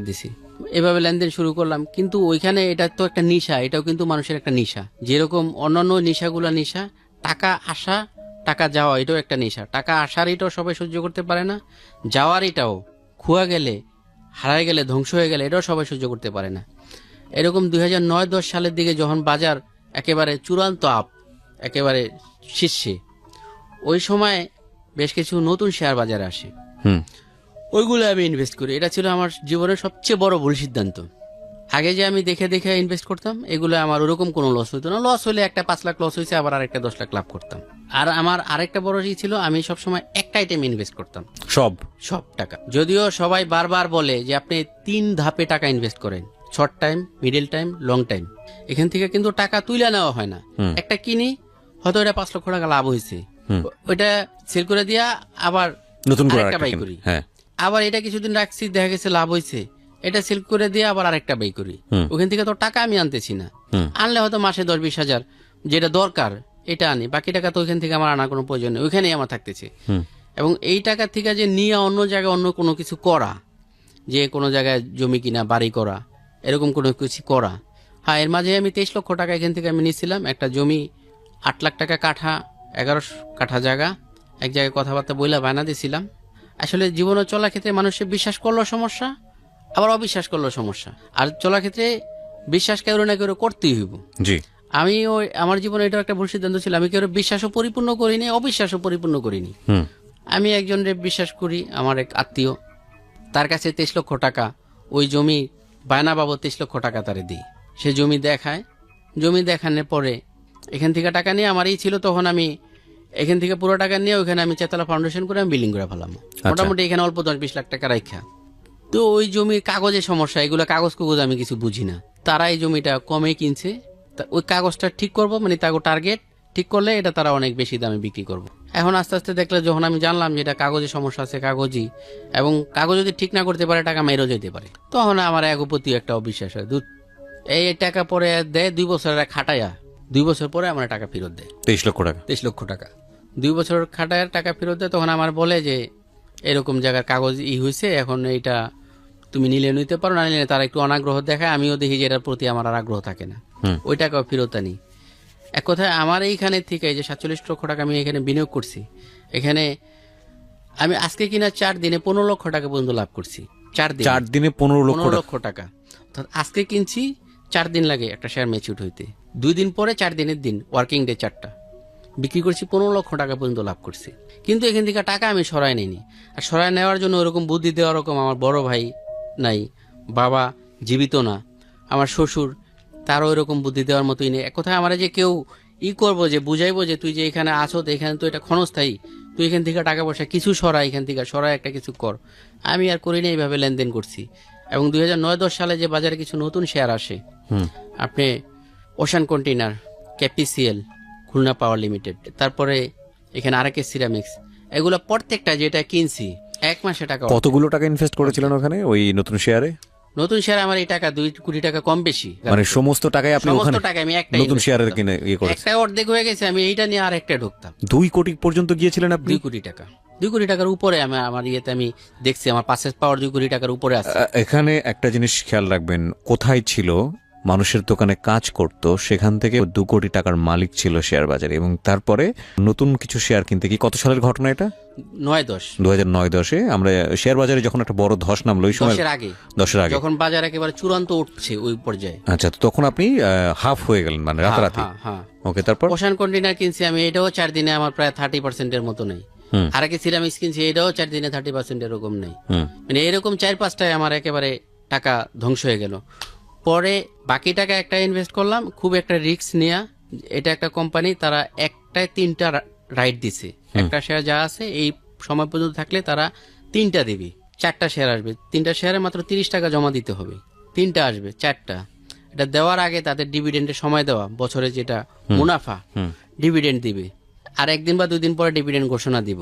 আমি দেখলাম যে যেহেতু এই কোম্পানি একটা 3টা রাইট দিবে, এই শেয়ারগুলো মানুষকে খাওয়ান লাগবে, আর যেহেতু কোম্পানি ডিভিডেন্ডের সময় 2-1 দিন পরে ডিভিডেন্ড ঘোষণা দিবে, কোম্পানি তো নিঃসন্দেহে ভালো ডিভিডেন্ড দিবে, ভালো বোনাস দিবে। আমি এটা পুরো টাকা এটা কিনলাম। পুরো টাকা বলতে কত টাকার? 1 কোটি টাকার উপরে হবে। আচ্ছা, পুরো টাকা এটা কিনলাম। এটা কি মানে প্রাইমারি শেয়ার ছিল না secondary share? Secondary share. Secondary share খুবই রিস্কি। সেকেন্ডারি শেয়ার, লাভও হয় এবং রিস্কি। হ্যাঁ রিস্কি। কিন্তু ওইখানকার সিস্টেম হলো, আপনি যদি 1 কোটি টাকা কামায় আসেন, আপনারা কেউ বলবে না 10 টাকা খাওয়ান। আপনি 1 কোটি টাকা খুঁয়ে আসেন, আপনাকে কেউ 1 কাপ চা খাওয়াবে। শুধু কোম্পানি থেকে যারা ক্লায়েন্ট তাদের জন্য চা, ফিল্টার পানি, মামপানি, ওই টিফিন এগুলো দেওয়া থাকে, ওইখানে অফিস বয় থাকে, তারা তাদের সেবা করার জন্য থাকে। কিন্তু আপনাকে কেউ 10 টাকা দিবে না, আপনার থেকে কেউ 10 টাকা নিবেও না, আফসোসও করবে না। ওইটা একটা এরকম জায়গা। কারণ ওইটা যে বাজারে প্রতিদিন 1000 কোটি টাকা লেনদেন হয়, ওইখানে তো 2 কোটি টাকা কোনো টাকাই না। ওইখানে আমি ওই শেয়ারটা যেহেতু দেখলাম 1 দিন 2 দিন পরে কোম্পানি সারা বছরে প্রফিট দিবে, ডিভিডেন্ড দিবে, একটা 3টা রাইট ঘোষণা করছে কোম্পানি। এই রাইটটাও তো মানুষকে খাওয়াইতে হবে, নিতে হবে মানুষের। কোম্পানি নিঃসন্দেহে ভালো ডিভিডেন্ড দিবে, ভালো তার প্রফিট দেখাবে। আমি পুরো এটা কিনলাম, যেদিন কিনলাম ওই দিনই বিকালে কোম্পানি নিউজ দিছে, কোম্পানির খুবই বাজে নিউজ দিছে, মাত্র 2 পয়সা প্রফিট দেখাইছে বছরে শেয়ার প্রতি, আর ডিভিডেন্ড মাত্র 2% দিছে। ওই দিন তো আমি বুঝলাম যে আমার আর মনে হয় ফেরার কোনো পথ নাই। হওয়া পরের দিন আমি 15% সম্ভবত, আমার খেয়াল নেই, 15%, বাড়লে 15%, কমলে 15%। এটা একসময় কোনো পার্সেন্ট ছিল না, পরে সার্কিট ব্রেকার দিয়ে দিছিল সরকার থেকে যে এর নিচে কমতে পারবে না, এর নিচে বাড়তে পারবে না। কারণ অনেক সময় রিউমারের কারণে একদিনই দেখা গেছে 100 টাকা থেকে 10 টাকা হিসাব পড়লো, এরকম যাতে না হয়, 100 টাকা থেকে কমলে যাতে 10 টাকা কমে। পরের দিন যায় দেখি কোনো বায়ান নেই, দ্বিতীয় দিন কোনো বায়ান নেই, 10%, 15%, 2 দিনই কমলো, 30% নাই। এখন তৃতীয় দিনে দেখি বায়ার আছে, আমার কাছে আছে ধরেন 1 লক্ষ শেয়ার, বায়ার আছে 2-4-500, আমি সেল করুম কিভাবে? আস্তে আস্তে 2-3 দিন পরে কমতে কমতে যখন আপনি মনে করেন আমি ধরেন 100 টাকায় কিনছি, এখন 50 টাকায় আসছে, এবং 50 টাকা আমি বেচতে পারতেছি না, সেল করতে পারতেছি না। কারণ স্ক্রিনে দেখা যায় বায়ার আছে আপনার 2000, 4000, 5000, আমার কাছে আছে 1 লক্ষ। আমি যদি 1 লক্ষ মারা ধরি তাহলে তো বায়ারই থাকবো না। এইভাবে 2 সপ্তাহের মতো গেল, যাওয়ার পরে ওই টাকাও ধরেন আমি 100 টাকায় 30 টাকা ফেরত পেয়েছি, 70 টাকা লস। তার মানে আপনার 1 লাখ টাকায় আপনি 1 কোটি টাকায় আমি 30-35 লক্ষ টাকা ফেরত পেয়েছি, বাকি 70 লক্ষ টাকা আপনার কম। সর্বোচ্চ 2 সপ্তাহের ভিতরে আমি শেয়ার বাজার বুঝি না, আমার শেয়ার বাজারে কখনো কোনো ইনভেস্ট করার কোনো ইচ্ছা হয়নি, এটা আমার একদম ব্যক্তিগত ওপিনিয়ন। এখানে শেয়ার বাজার বোঝা অনেক শ্রোতায় আছেন, হয়তো কিছু বিষয়ে তারাই ভালো জানবেন। কিন্তু আমার খুব সহজ একটা প্রশ্ন, আপনি যে 1 কোটি টাকা ইনভেস্ট করে 30 লক্ষ টাকা আপনার রিটার্ন আসলো, বাকি 70 লক্ষ টাকা আপনি লস করলেন, এই 70 লক্ষ টাকা কোথায় গেল?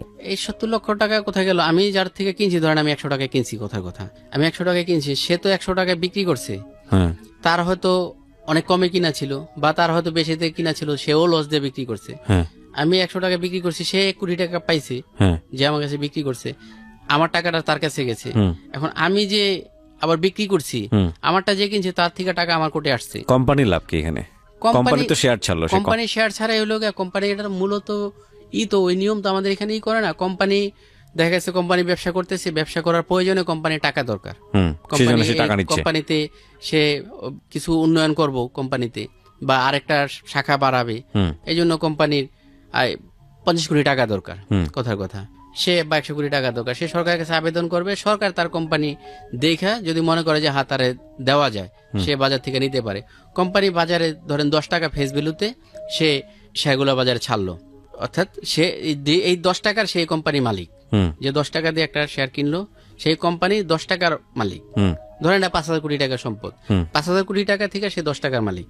এখানে যদি লস হয় তার এই 10 টাকা থেকে লস হবে, লাভ হয় তার এই 10 টাকা থেকে লাভ হবে।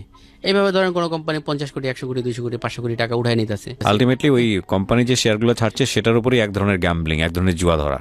আমি যেটা আচ্ছা, আমি শেয়ার বাজার বুঝি না। এখানে যারা অনেকে আছেন, আমি সরি টু সে, আমরা কিন্তু উনি যেটা বলছেন সেটাই যে আসলে শেয়ার বাজার, সেটা আমরা বোঝাচ্ছি না। অনেক শ্রোতা আছেন যারা শেয়ার বাজার অনেক ভালো বুঝেন, আর উনি শেয়ার বাজার বিশেষজ্ঞও না, উনি ওনার মতো করে একজন ক্রেতা হিসেবে ওনার মতো করে জিনিসটা ব্যাখ্যা করেছেন। আর আমি মোটেও ব্যক্তিগতভাবে শেয়ার বাজার বুঝি না, আমি বুঝতেও ঠিক চাই না। সুতরাং সেই জায়গাটি থেকে আমরা শেয়ার বাজার নিয়ে কোনো কিছু ক্লাসিফাই বা ব্যাখ্যা কোনো কিছুই করছি না। আমরা জাস্ট কোয়ারি একটু জিজ্ঞেস করছিলাম যে বোঝার জন্য, বাট আমি বুঝিনি। আমার মনে হয় আমি কখনোই বুঝতে পারবো না, আমার কাছে খুব কঠিন মনে হয়। আমি আপনার জায়গাটা থেকে একটু সামনের দিকে আগাতে চাই। একটা যেটা হচ্ছে যে আপনি লস খেয়ে গেলেন, 70 লক্ষ টাকা নাই, তারপরে আপনার কাছে 30 লক্ষ টাকা আছে, তারপর কি করলেন? এই টাকাও আমি ওখান থেকে তখন তো আর ব্রেন কাজ করে না, তখন এই টাকাটাও আমি ওখান থেকে আর উঠায় আনিনি, যা হয় হোক, যা হয় হোক। তখন এরকম বলতাম যে দেশের থেকে তো টাকা নিয়ে আসি নেই, ঢাকা শহরে কামাইছি, গেলে ঢাকা শহরে থুয়ে যাবো। তখন মানে এক ধরনের যে একটা মানসিক, কি বলে, একটা মানসিক রোগীর রকম অবস্থা, এটা তো নিজেরটা নিজে বোঝা যায় না। তখন এইটা দিই ওই সময় কি মানে শুধু আপনারটা এরকম হলো নাকি বড় ধরনের একটা ধস নামলো শেয়ার বাজারে? বড় ধরনের ধস, সবারই কি একই অবস্থা? আমার 25 লক্ষ এখানে তখন বিনিয়োগকারী ছিল। 25 লক্ষ বিনিয়োগকারী থেকে হয়তো এখানে ধরেন আপনি 10 লক্ষ বিনিয়োগকারী হয়তো টাকা সরায় নিয়ে যেতে পারছে, বা 10 লক্ষ বিনিয়োগকারীর কিছু অংশ গেছে, 101 টাকা গেছে। আর 15 লক্ষ ভিতরে ধরেন 5 লক্ষ যারা হুজুকে আসছে, হুজুকে 1 মাসের জন্য আসছে, নিয়ে গেছে, তারা পাচ্ছে। আর বাকি 10 লক্ষর অবস্থা কি হতো ওই সময়টাতে? আপনারা তো ওখানে থাকতেন, কিরকম মানুষ? তো আমরা দেখতাম যে খবরের কাগজ টাগজে বা অন্য কোথাও অনেক সিন ক্রিয়েট করতো, অনেক রকমের টেনশন ফিল হতো, হার্ট ফিল করতো। হ্যাঁ, এরকম হয়তো। ওইখানে ওই যে টাকা যারা সরাই নিতে পারেনি ওই সময়, যখন আপনি 2010-এর ওই ধসটা শুরু হয়, তখন তো অনেকে চিন্তা করছে, আরে আমি এটা 100 টাকাতে কিনছি, এখন 50 টাকা হয়েছে, এখন 50 টাকা বিক্রি করবো, যা হয় হোক। কিন্তু সে তো ভাবে না যে 50 টাকা থেকে এটা 5 টাকা আসতে পারে। রাইট, মানুষ যখন এটা ইনভেস্ট করে তখন কিন্তু লসের কথা খুব কমই চিন্তা করে, লাভের কথাই চিন্তা করে। কারণ বেশি। কোনো একটা কোম্পানি 505 টাকা ছিল 2010 সালে, 500-550 টাকা ছিল, বা 700 টাকা পর্যন্ত আমি দেখছি, এখন 27 টাকা, 550 থেকে মাত্র 27 টাকা। অথচ ওই কোম্পানিও কিন্তু ওইরকম কোনো লস করে নেই। আচ্ছা, এগুলো তারা অনেক সময় আইন বলে নিজের হাতে রেখে, এরা কোম্পানি যে প্রফিট, বাজার যখন ভালো থাকে বেশি দেখায়, আবার যখন বাজার খারাপ থাকে, এমনি বাজার খারাপ, তারা প্রফিট আরো কম দেখায়। 700 টাকা থেকে 27 টাকা এরকম আছে, আমি কয়েকদিন আগে দেখছি টিভির স্ক্রিনে যে 27 টাকা যেতেছে, এটা 700 টাকা আমি দেখছি। আবার অনেক ভালো কোম্পানিও আছে, ব্যাডবিসি বাংলাদেশ টোবাকো একটা কোম্পানি আছে, আমি এটা 147 টাকায় কিনছি, কিনা আমি 165 টাকা বিক্রি করছি। তখন তো আর আমার এইগুলা গবেষণা করা, অ্যানালাইসিস করা ওই রকম জ্ঞান তো আর আমার নেই। 47 টাকা কিনছি, 65 টাকা পাইছি, লাভ হয়েছে, বিক্রি করে দিছি। আজকে যে 2009-10 সালে বা 8 সালে এটা কিনছে, আজকে তার বাজার মূল্য 3500 টাকা। আমি গত সপ্তাহে দেখছি 3500 টাকা, কারণ এই কোম্পানি বছরে সম্ভবত 400% ডিভিডেন্ড দেয়। তো বিশাল অঙ্কের মালিক, 400% ডিভিডেন্ড দেয় বাংলাদেশ টোবাকো। এটা যদি কারো কাছে আপনার 2000 থাকে, তার শহরে একটা 4 তলা বাড়ি থাকে প্রায় সমান কথা। এটা তো আমি যেটা বুঝলাম যে শেয়ার বাজার যারা বিশেষজ্ঞ তারাই খুব ভালো করে বুঝতে পারবেন যে বুঝতে আসলে পারে কোথায় যে যাচ্ছে, কোম্পানি ভবিষ্যৎ কি হবে, কি হতে পারে। কি হবে এই কোম্পানির ভবিষ্যৎ, কি হয়তো খারাপ হবে না ভালো হবে। আবার অনেক সময় কিছু কি বলে ব্যবসায়ী থাকে, মানে ব্যবসায়ী রাজনীতিবিদ থাকে, যাদের অনেক সময় সরকার পরিবর্তন হইলেও খারাপ হয় অবস্থা, আর সরকার পরিবর্তন হইলে ভালো হয় অবস্থা। এইসব জিনিসগুলো বোঝা এবং তারা কি করতেছে এটা যারা এইগুলো বোঝে। আমি তো কম্পিউটার চালাইতে পারি না, আমি ফেসবুকই চালাইতে পারি না, আমি তো এক ধরনের আমি সেটাই বলছি আপনাকে যে আপনি 70,000 টাকা থেকে ইনভেস্ট করে আপনার যত টাকা ছিল 47 লক্ষ সব ইনভেস্ট করলেন, 2 কোটি টাকার মতো ওখানে গেলেন এবং তারপরে লস করতে করতে 30 লাখ, এবং সেটাও আপনি ছেড়ে রাখলেন যে জানেন না অবশ্য যা হয় হোক। তারপর এরপরে এখানে এটাও খাটাইতে খাটাইতে পরে এক সময় দেখলাম যে না, আর সম্ভব না, আমার আর ফেরার কোনো পথ নেই। আনুমানিক 10-12 লাখ টাকার মতো নিয়ে একেবারে অ্যাকাউন্ট ক্লোজ করে আমি চলে আসলাম। 10-12 লাখ টাকা বের করলেন ওখানে? 10-12 লাখ টাকা বের করে আমি চলে আসলাম। কত বছর ছিলেন ওই শেয়ার বাজারের ওই সময়টাতে? 6 থেকে 10। 4 বছর? 10 না, সরি 11। তো মানে 5 বছর, এই 5 বছরে আপনি ইনভেস্ট করেছেন ওখানে 47 লাখ টাকার মতো, কিন্তু আপনি 5 বছর পরে 10 লাখ টাকা নিয়ে রিটার্ন আসলেন। জি। আর এই 5 বছর আপনি এখান থেকে টাকা পয়সা নিয়ে চলেছেন, এখান আপনার থেকে সংসার মাসে চলেছে, 20-30 হাজার টাকা নিয়ে আপনি চলতেন। আচ্ছা, ঠিক আছে। সংসারের খরচে যে এর বেশি আনতাম না। এখানে এই টাকা আনার পরে তখন আমার এই টাকাও যে এক সময় থাকবো না, কারণ বলে না বৈশাখ এলে রাজার ভান্ডারও শেষ হয়ে যায়, থাকবো না, তখন আমার আর যে কিছু করব নতুন কইরা নতুন উৎসাহ পাচ্ছিলেন না। কারণ একেবারে জিরো থেকে যে জায়গায় আমি বাসে হকারি করছি ওইখান থেকে আমি 2 কোটি টাকার মালিক হয়েছি। আমি ওয়ারি এলাকায় ফ্ল্যাট বাসা ভাড়া নিয়ে থাকতাম, এখন আমি ওইখান থেকে ফ্ল্যাট বাসা ছেড়ে আমি এমনি 2 রুমের বাসায় আসি, এমনি 2 রুম, কোনো ফ্ল্যাটস না, বাসায় আসি। ঘরে আমার অনেক টাকার ফার্নিচার ছিল, 10 সালে আমি 1,60,000 টাকা ফার্নিচার বানাইছি। এখন এই ফার্নিচারও আমি রাখতে পারবো এই জায়গায়, অনেক ফালাই দিয়ে মেয়েটাও পারি না, এত টাকা দিয়ে বানাইছি। 2 রুমের বাসায় আসি, 2 রুমের বাসা থেকে আমি ফ্ল্যাট সিস্টেম 1 রুমের বাসায় আসি, ঘরের ফার্নিচার অর্ধেক বিক্রি করে দিই, সোফা 25,000 টাকা বিক্রি করে দিই, ফ্রিজ 20,000 টাকা বিক্রি করে দিই, খাট একটা 9,000 টাকা বিক্রি করে দিই। আগে তো 2 রুমে 2টা খাট ছিল, সোফা ছিল, ফ্ল্যাটের জন্য যা যা দরকার থাকে বিক্রি করে দিই, জিনিস কমায় আনি। কারণ এখন আমি 1 রুমের, তো পরে আমি 1 রুমের বাসায় আসি, 1 রুমের বাসায় আসি। এখন আমি এই টাকা থেকে যে 10-12 লাখ টাকা, এই টাকা থেকে আমি মোটামুটি সচ্ছলভাবে চলাফেরা করতেছি, আস্তে আস্তে কমায় আনছি। কিন্তু তখন আমি যে এটা দিয়ে নতুন করে শুরু করুন, যে এটা দিয়ে আমি কিছু একটা শুরু করি, যা গেছে তো গেছে। আমার সবচেয়ে বড় জীবনে ভুল সিদ্ধান্ত ছিল এইটা, কারণ 10-12 লাখ টাকাও তো কম টাকা না, অনেক টাকা, হয়তো ওই তুলনায় একেবারে জিরো কিছু না, কিন্তু এই টাকা শুরু করার জন্য অনেকের কাছে নাই।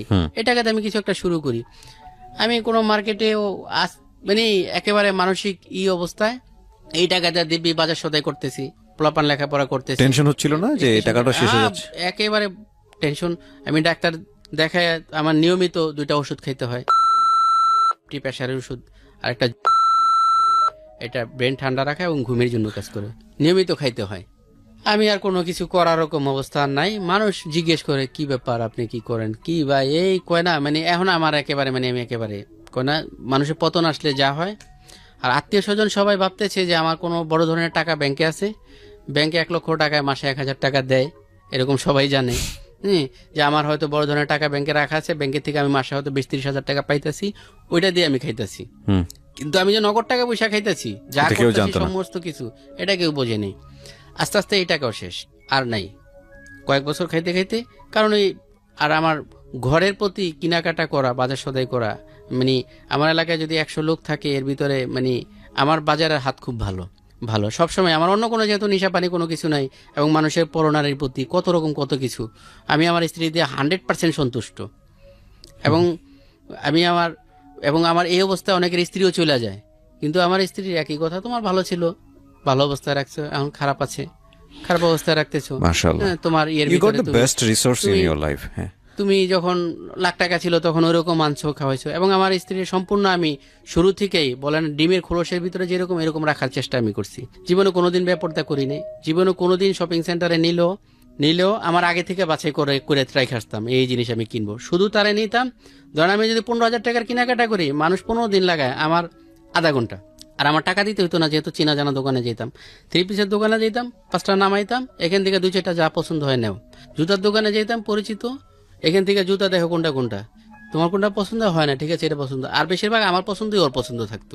এবং টেইলার্সও আমি দোকানে নিয়ে মাপ দেওয়াইতাম না, টেইলার্স ঘরে নিয়ে আসতাম, নিজের সামনে থেকে মাপ দেওয়া, এবং টেইলার্সে বলতাম নামটা লিখে রাখবেন, পরবর্তীতে কাপড় দিলে যাতে মাপ না লাগে এই মাপেই বানাইবেন, আর গলাগুলা যা লাগে আপনি পছন্দ মতো বানাই দিবেন। আর আমি শুরু থেকেই বললাম যে যখন আমি মাত্র অল্প কিছু 150 বা 180 টাকা বেতনে কাজ করি, তখন থেকে আমি শারমুন টেলার্সের শার্ট পরি। 80 টাকা যখন শারমুন টেলার্স শার্ট বানায়, তখন থেকে আমি 350 টাকা পর্যন্ত শারমুন থেকে বানাইছি। শারমুন টেলার্স ফপসি থেকে আমি প্যান্ট বানাইছি। আমি এবং আমি এরশাদের আমলে আমি 1,500 টাকা দামে জুতা পরছি। আমি একটু থাকতাম, ফ্রেশ থাকতাম। আর পোশাক আশাকের দোকানদার এইগুলো কিন্তু এমনিও একটু ফ্রেশ থাকতে হয়। আর পরে যখন এই যে মহাজন হয়েছি, তখন তো আর আর্থিক সমস্যা নেই। এরপরে ওই টাকা বৈশা বৈশা এই টাকা দিয়ে সংসার চলছে, বাজার খরচ, সমস্ত কিছু, বাসা ভাড়া, স্ত্রী সন্তানের ভরণ পোষণের ব্যবস্থা, বাচ্চাদের পড়ালেখা, সবকিছু। এই টাকা নগদ টাকা পয়সা খেতে কত না এরকম।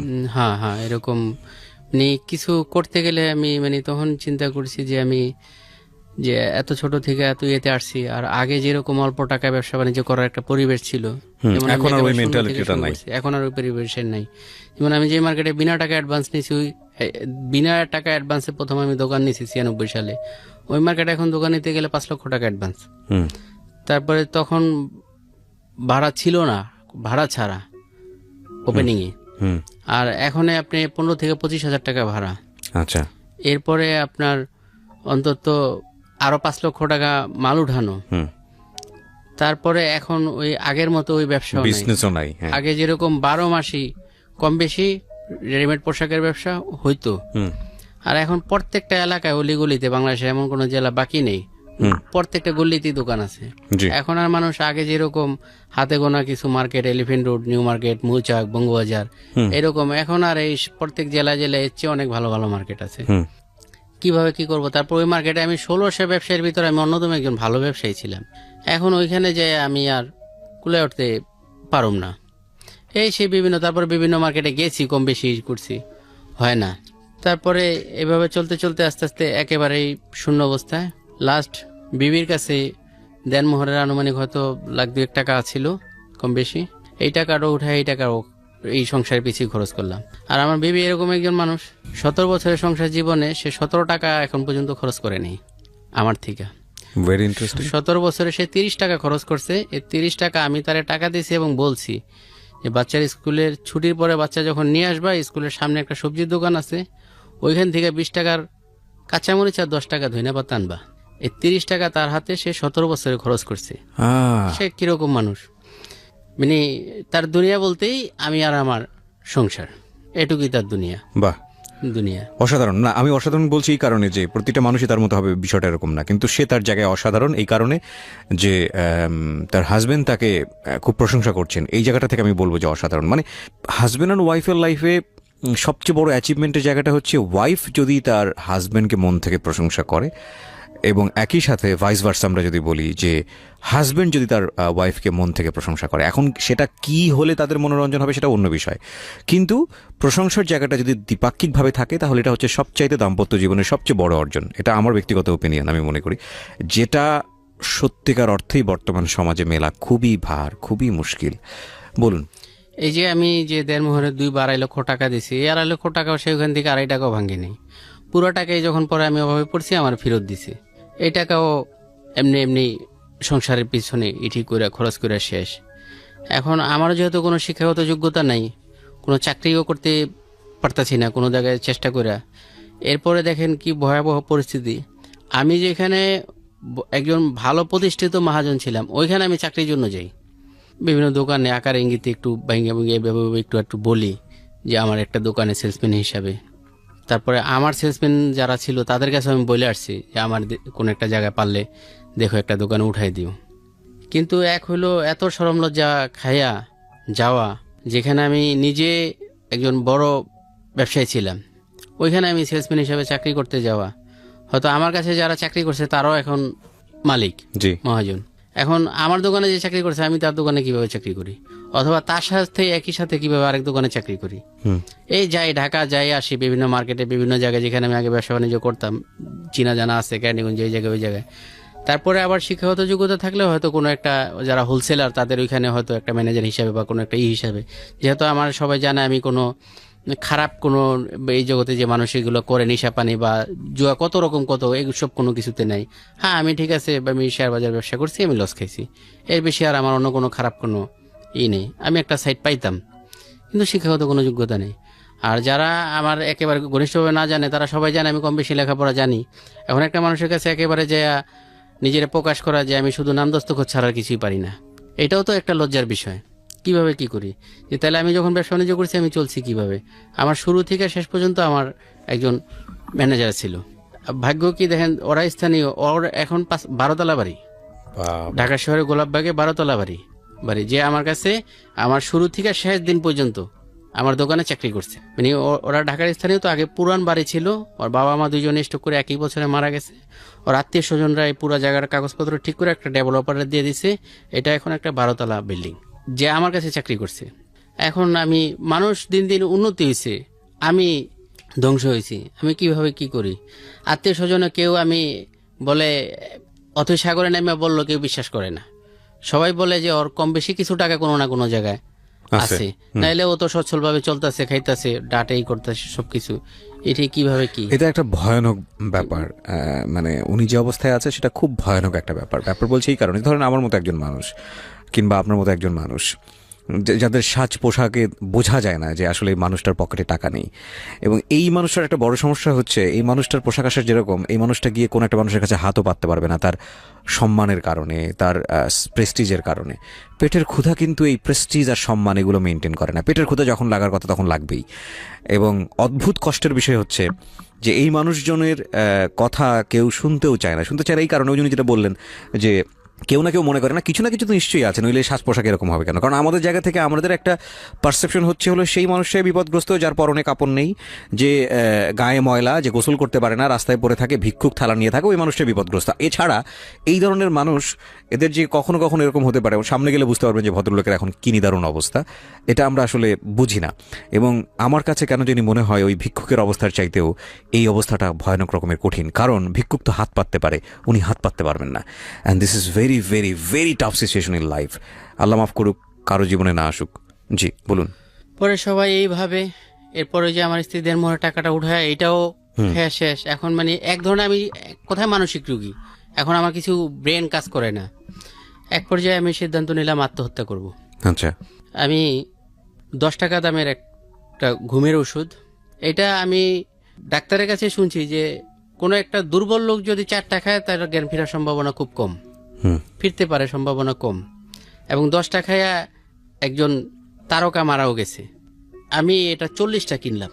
4টা খাওয়ার পরে জ্ঞান ফেরার সম্ভাবনা কম দুর্বল লোকের। আমি পুরুষ মানুষ, আমার জন্য 10টা যথেষ্ট। আমি 40টা কিনলাম। কিনা আমি একদম সুন্দরভাবে ওই দিন গোসল টোসল কইরা, ফ্রেশ হইয়া, নামাজ পড়া, নিজে নিজে তবা কইরা আমি ওষুধ নিয়ে কোনো একটা ভালো রেস্টুরেন্টে গেলাম। যাই ওখানে এই কি বলে আমার পছন্দের যে খাবারগুলা, রসমালাই খাইলাম, দই খাইলাম, নান রুটি আর গরুর গোস্ত খাইলাম। পাশাপাশি এই 4 পাতা খাইছি, 4 পাতা খাইছি। 4 পাতা খাওয়ার পরে ওইখান থেকে আমি বাসার কাছাকাছি আসার পরে আর আমার আনুমানিক 1.5 মাস সম্পূর্ণ মানসিক ভারসাম্যহীন অবস্থায়, মানে মরি নেই। আমার তো উদ্দেশ্য ছিল আত্মহত্যা, কিন্তু আত্মহত্যা হয়নি, মরিনি। কতদিন আগের ঘটনা এটা? এটা 3 বছর আগের ঘটনা। 3 বছর আগের ঘটনা। ওই সময় বাচ্চা কাচ্চা তো ছোট ছোট? বাচ্চা কাচ্চা একেবারে ছোট না। আপনি বড়টা হয়তো 6-এ পড়ে। আচ্ছা। বড়জন মেয়ে এখন ক্লাস 9-এ, পড়ালেখা 2 মাস যাবত বন্ধ। আচ্ছা। আর ছোটজন এখন ক্লাস 5-এ, ওই সময় হয়তো 2-তে হবে। মানে লেখাপড়া বন্ধ হয়ে গেছে। দুজনের পড়ালেখা 2 মাস যাবত বন্ধ। আজকে দুজনের পরীক্ষা চলতেছে, কিন্তু পরীক্ষা দেওয়ার কোনো কারণ, পড়াইতে পারি নাই, স্কুলে পাঠাইতে পারি নাই, ফিস নাই, সবকিছু মিলে। জি জি। স্কুল থেকে স্যারেরা ফোন দিছিল, ক্লাস টিচার যারা, তারা যোগাযোগ করতে বলছে যে সমস্যা থাকলে তারা না বেতন বাকি রেখা করবে, অথবা ঠিক আছে ওটা মাফ করলো, কিন্তু আরো তো আনুষঙ্গিক 2টা বাচ্চার পিছনে মিনিমাম 3,000 টাকা মাসে খরচ আছে। যেহেতু বাচ্চা বড়টা সামনে এসএসসি পরীক্ষার্থী, এখন তো 3 টাকারও খরচের কোনো, আমি তো পেটে ভাতই দিতে পারতেছি না। পরে ওইটা খাওয়ার পরে ওই যে 1.5 মাস একেবারে মানসিক ভারসাম্যহীন, মানুষের রাস্তায় মারছি, গালাগালি করছি, বকাবকি করছি, ঝগড়া করছি, রোজা নামাজ সমস্ত কিছুই এরকম প্যান্ট শার্ট পরে দিনের পর ঘুরছি, রাস্তায় গান গাইছি, রাত্রে কুকুরের সাথে একসাথে ঘুমাইছি, বালুর মাঠে, যেখানে রাত্রে কুকুররা সব যে ওইখানে জমা হয়, ওইখানে যেয়ে ঘুমাইছি। আমার স্ত্রী বারান্দায় আইসা এদিক ওদিক দাঁড়াইতে, রাস্তার কাছাকাছি বাড়ি, এদিক ওদিক তাকাইতো যে আমি আসি কিনা, অথবা কারো দিয়ে খবর নিত আমি এখন কোথায় আছি। এমন পাগল অবস্থা, রাত্রে 1টা-1:30 বাজে বিভিন্ন জায়গায় নাস্তা করতে যেতাম, কোন জায়গায় হোটেল খোলা থাকে রিক্সাতে যেতাম যেতাম। কিন্তু আমার কিন্তু তখন কিন্তু গরিব অবস্থা। আর এলাকার চা সিগারেটের দোকানে মানে 5 মিনিটও 5টা সিগারেট খেয়েছি, অথচ আমি ধূমপাই না। আর এলাকার মুরব্বীরা, যেহেতু মানে আমি মসজিদে নিয়মিত মুসল্লি ছিলাম, মুরব্বীরা সবাই আমার খুব ভালো জানে। এবং এলাকার আমার অন্তত আত্মীয় স্বজনের 10-15টা বাড়ি আছে, সবাই আত্মীয় স্বজন, কেউ খালু শ্বশুর, কেউ মামার শ্বশুর, কেউ এরকম চাস্তো মামতো কুয়াতো, শ্বশুর বাড়ির এলাকাটা ওইটা নারায়ণগঞ্জ সিদ্ধিরগঞ্জ এলাকায়। তো কেউ আমার মানে সবাই এড়ায় যায়, বরঞ্চ আমি মরলেও সবাই বাঁচে বা আমি এলাকা ছাড়লেও সবাই বাঁচে। ওই সময়টাতে লোকজন কি বলতেছিল যে কেন এরকম হলো বা কি অবস্থা? সবাই বলে পাগল হয়ে গেছে, ও টাকা পয়সা নষ্ট করে মানে পাগল হয়ে গেছে। তো আমার স্ত্রী খবর নিত আমি কোন জায়গায় আছি, বা কেউ দিয়ে খবর দিয়ে আনাইতো। রাত্রে হয়তো বাড়িতে কোনোদিন আসতামও না। কোথায় থাকতেন? রাস্তায়, অথবা কোনো চার দোকানে, অথবা যেখানে রাত্রে আড্ডা উড্ডা হয়। 1-1.5 মাস পরে আমাদের ওইখানকার একজন ইমাম, যে কারি, হাফেজ, মাওলানা, মুফতি, মুহাদ্দিস, মানে ইসলামী লাইনের সমস্ত টাইটেল তার আছে, এবং সে নিঃসন্দেহে একজন বুজুর্গ ব্যক্তি। তারা ওই ধরনের ওই যে নাম করা কোনো আলেম না, তারা ওই যে মাহফিল বা ওয়াজ এই ধরনের কোনো করে না। তারা আলেম ওলামার মজলিসে কিছু কিছু কথা বলে। সে একদিন দেখে যে আমরা দুইজন, আমি আর আমার এক বিআই মুসা ভাই, আমরা দুইজন একসাথে, যেহেতু দুজনই বেকার, আমার ওই বিআইও আমেরিকা 22 বছর থেকে আসছে, তার অবস্থাও অনেকটা আমার মতোই। আমার থেকে তার একটু অবস্থা ভালো, কি তার বাবার 2.5% জায়গা সে পাইছে, যার 1% বর্তমানে 8 লাখ টাকা দাম আছে। সে 22 বছর আমেরিকা থেকে আসছে। সেও একেবারে দেখলে মনে হইব যে মুফতি সাহেব, পরেশগার খুব। আমরা দুজন একসাথে মসজিদে যাই, একসাথে আসি 5 ওয়াক্তে। তো ইমাম সাহেব বলে, কি ব্যাপার মুসা ভাই, আপনার সাথে আপনার দোস্তেরে দেখি না, আপনি বিয়ে কই করে? জানেন না বিয়ে তো পাগল হয়ে গেছে। কোন কি বিয়ে পাগল হয়ে গেছে? এর ভিতরে আস্তে আস্তে আমার অবস্থা একটু ভালোর দিকে যেতেছে। তার সপ্তাহখানি হয়তো 2-4 দিন পরে ওই ইমাম সাহেব তার মুয়াজ্জিন রে আমার কাছে পাঠাইছে খুঁজতে। বালুমার যায় আমারে পাইছে, আমার লগে খুব ঘনিষ্ঠভাবে কয়েক মিনিট কথা কইছে। পরে বললো যে আপনার মুফতি সাহেব দাওয়াত দিচ্ছে, দেখা করতে যেতে বলছে। তো মুফতি সাহেবের ওইখানে সে প্রতি সম্ভবত বৃহস্পতিবার আসার পরে আধা ঘন্টা এরকম কিছু দিনই মোজাকারা করে, কিছু মাসলা মাসালা এগুলা বলে। ওই দিন এই আনুমানিক 1.5-2 মাস পরে ওই দিন গোসল টোসল করে মোটামুটি একটা নামাজের মোটামুটি অবস্থায় আছি, 100% না। তার ওখানে দেখা করার জন্য গেলাম। ওই দিন আমি এশার নামাজ পড়লাম, তারপরে তার ওখানে বসলাম। এরপরে সে আমার তার খাস কামরায় নিয়ে গেল। যাওয়ার পরে আমার বিস্তারিত শুনলো যে আপনি কি হাওলাতে এতদিন কি করছেন এই 2 মাস। পরে সে আমারে কিছু টাকা হাদিয়া দিল, কিছু মাংস হাদিয়া দিল, এরপরে কিছু ফুটু দিয়া দিল, কিছু আমল দিল আমারে যে এগুলো আপনি করেন, আর আমিও কিছু আমল দেখি করার জন্য। আর আপনি শেষ রাত্রে উঠা মানে যেখান থেকে চাইলে পাওয়া যায় ওইখানে আপনি নক করেন, তাহাজ্জুদ দেখেন কিছু হয় কি না। যেহেতু সে তার আন্ডারে শত শত হাজার হাজার ছেলেবেলে আলেম হয়েছে, সে এদের ওস্তাদ, সে মুফতিরও ওস্তাদ, তিরমিজি শরীফের ওস্তাদ। সে আমারে খুব ভালোভাবে করলো যে আপনি বাসায় যান আর এগুলো পাগলামি করেন না, আপনি নামাজে নিয়মিত আসতে থাকেন, আর পাক পবিত্রতা যেটা এই কদিন তো কোনো পাক পবিত্রতার গেছে, এগুলো ঠিক মতোই করেন, আপনি দোয়া করেন আর আমল করেন, দেখেন আল্লাহ চায় তো কিছু হবে। আমিও আপনার জন্য চেষ্টা করি। সেও আমার জন্য চাকরি খোঁজার চেষ্টা করলো, মানে তার যারা শুভাকাঙ্ক্ষী মুসল্লিদের ভিতরে। এখন সবাই বললে এক বয়স চায় 25-এর ভিতরে, আরেক শিক্ষাগত যোগ্যতা মিনিমাম ইন্টার পাস চায়, কম্পিউটার জানা চায়, কোনোটা হয় না। পরে বলে যার দেওয়ান যা বাজারে মুদি দোকানে, এটি হলো গিয়ে বেতন কয় টাকা, 5,000 টাকা। আমার তো আপনার আমি ওয়ারি থেকে আস্তে আস্তে বাসা ভাড়ায় মানে 14,000, ওই আরো 10 বছর আগে 14 থেকে 16, এখন আস্তে আস্তে আমি কারেন্ট বিল বাদে 5,000 মানে 6,000 টাকা বাসা ভাড়া। 6,000 টাকা তো আমার বাসা ভাড়াই, আমার 15,000 টাকা নিচে তো আর কিছু হবে না। সেও দেখে যে না এটাও হবে না। এখন অলরেডি সংসারে 3 বেলা 1 বেলাও খাওয়া মুশকিল হয়ে যেতেছে। আত্মীয় স্বজন কেউ মুখ ফিরেও তাকায় না। সন্তানগুলা প্রতিদিন, বড়টার ব্রেন মোটামুটি অনেক ভালো, মেয়ে বড়টার নাম লামিয়া, ছোটটার নাম আলিফ। মেয়ে স্কুলে খায়া হোক না খায়া হোক মেয়ে মিস করে না। ছেলে ছোট মানুষ, আবার সবার মনও একরকম থাকে না, ও 10 টাকা না দিলে স্কুলে, তো এগুলো ওর কিছুই পুরো করতে পারি না। এইভাবে চলতেছে। এর ভিতরে আমি আর কোনো উপায় নেই, মানে একেবারে জিরো। এখনো পুরো ঘর শূন্য অবস্থায়, পাতিল মানে 3 বেলা 1 বেলা খাওয়ার স্বপ্নের মতো, এরকম অবস্থায় চলতেছে। এর ভিতরে আমি আমার এক সাথী ভাই, তবলিগ জামাতের সাথী, যারা সাথী বলে, সে দুনিয়া লাইনে অনেক বড় একটা ব্যবসার ম্যানেজার। তার আন্ডারে অন্তত 50-60টা ফ্যাক্টরি আছে, প্রায় 1.5 লক্ষ লোক আছে। সে কমার্শিয়াল ম্যানেজার। তারে আমি বলি, ভাই আমার তো এই অবস্থা, একদিন নামাজের পরে মসজিদে আমার কোনো একটা কাজের ব্যবস্থা করে দেন। পরে তার হুশ হয়ে যায়, সে বলে যে না, আমি তো ভাবছি যে আপনার মোটামুটি একটা মিনিমাম অবস্থা আছে এরকম অবস্থাটা তো আর আমি জানি না। পরে শিক্ষাগত যোগ্যতা বললো, আমি বললাম যে নাম দস্তখত, বলে মিনিমাম, আমি বললাম মিনিমামও নাই। আর পরিশ্রমে এক সময় তো করছি, বললাম যে বাসে সহকারী করছি, লঞ্চে সহকারী করছি, কিন্তু মাঝে দিয়ে তো সুখ ছিল। আমি সকালে 9টা-10টা বাজে দোকানে যাইতাম, এরপরে হয়তো 12টার দিকে এসে পড়তাম। দুপুরে খাওয়া দাওয়ার পরে একটু রেস্ট নিয়ে একটা ঘুম দিয়ে 1-1.5 ঘন্টা, আবার আসরের আগে আগে দোকানে যেতাম। ওইখানে যে আসরের নামাজ পড়ে দোকানে বসতাম। ওরা বন্ধ করে যেত, আমি হয়তো 8টা-9টা বাজে এসে পড়তাম, কারণ সারাক্ষণ তো আর কাজের চাপ একরকম থাকতো না। আর বেচা আমার দায়িত্বে না, আমি কিনতাম, আমি গোছাইয়া দিতাম, সম্পূর্ণ সবকিছু আমি, বিক্রি করার দায়িত্ব ওগো।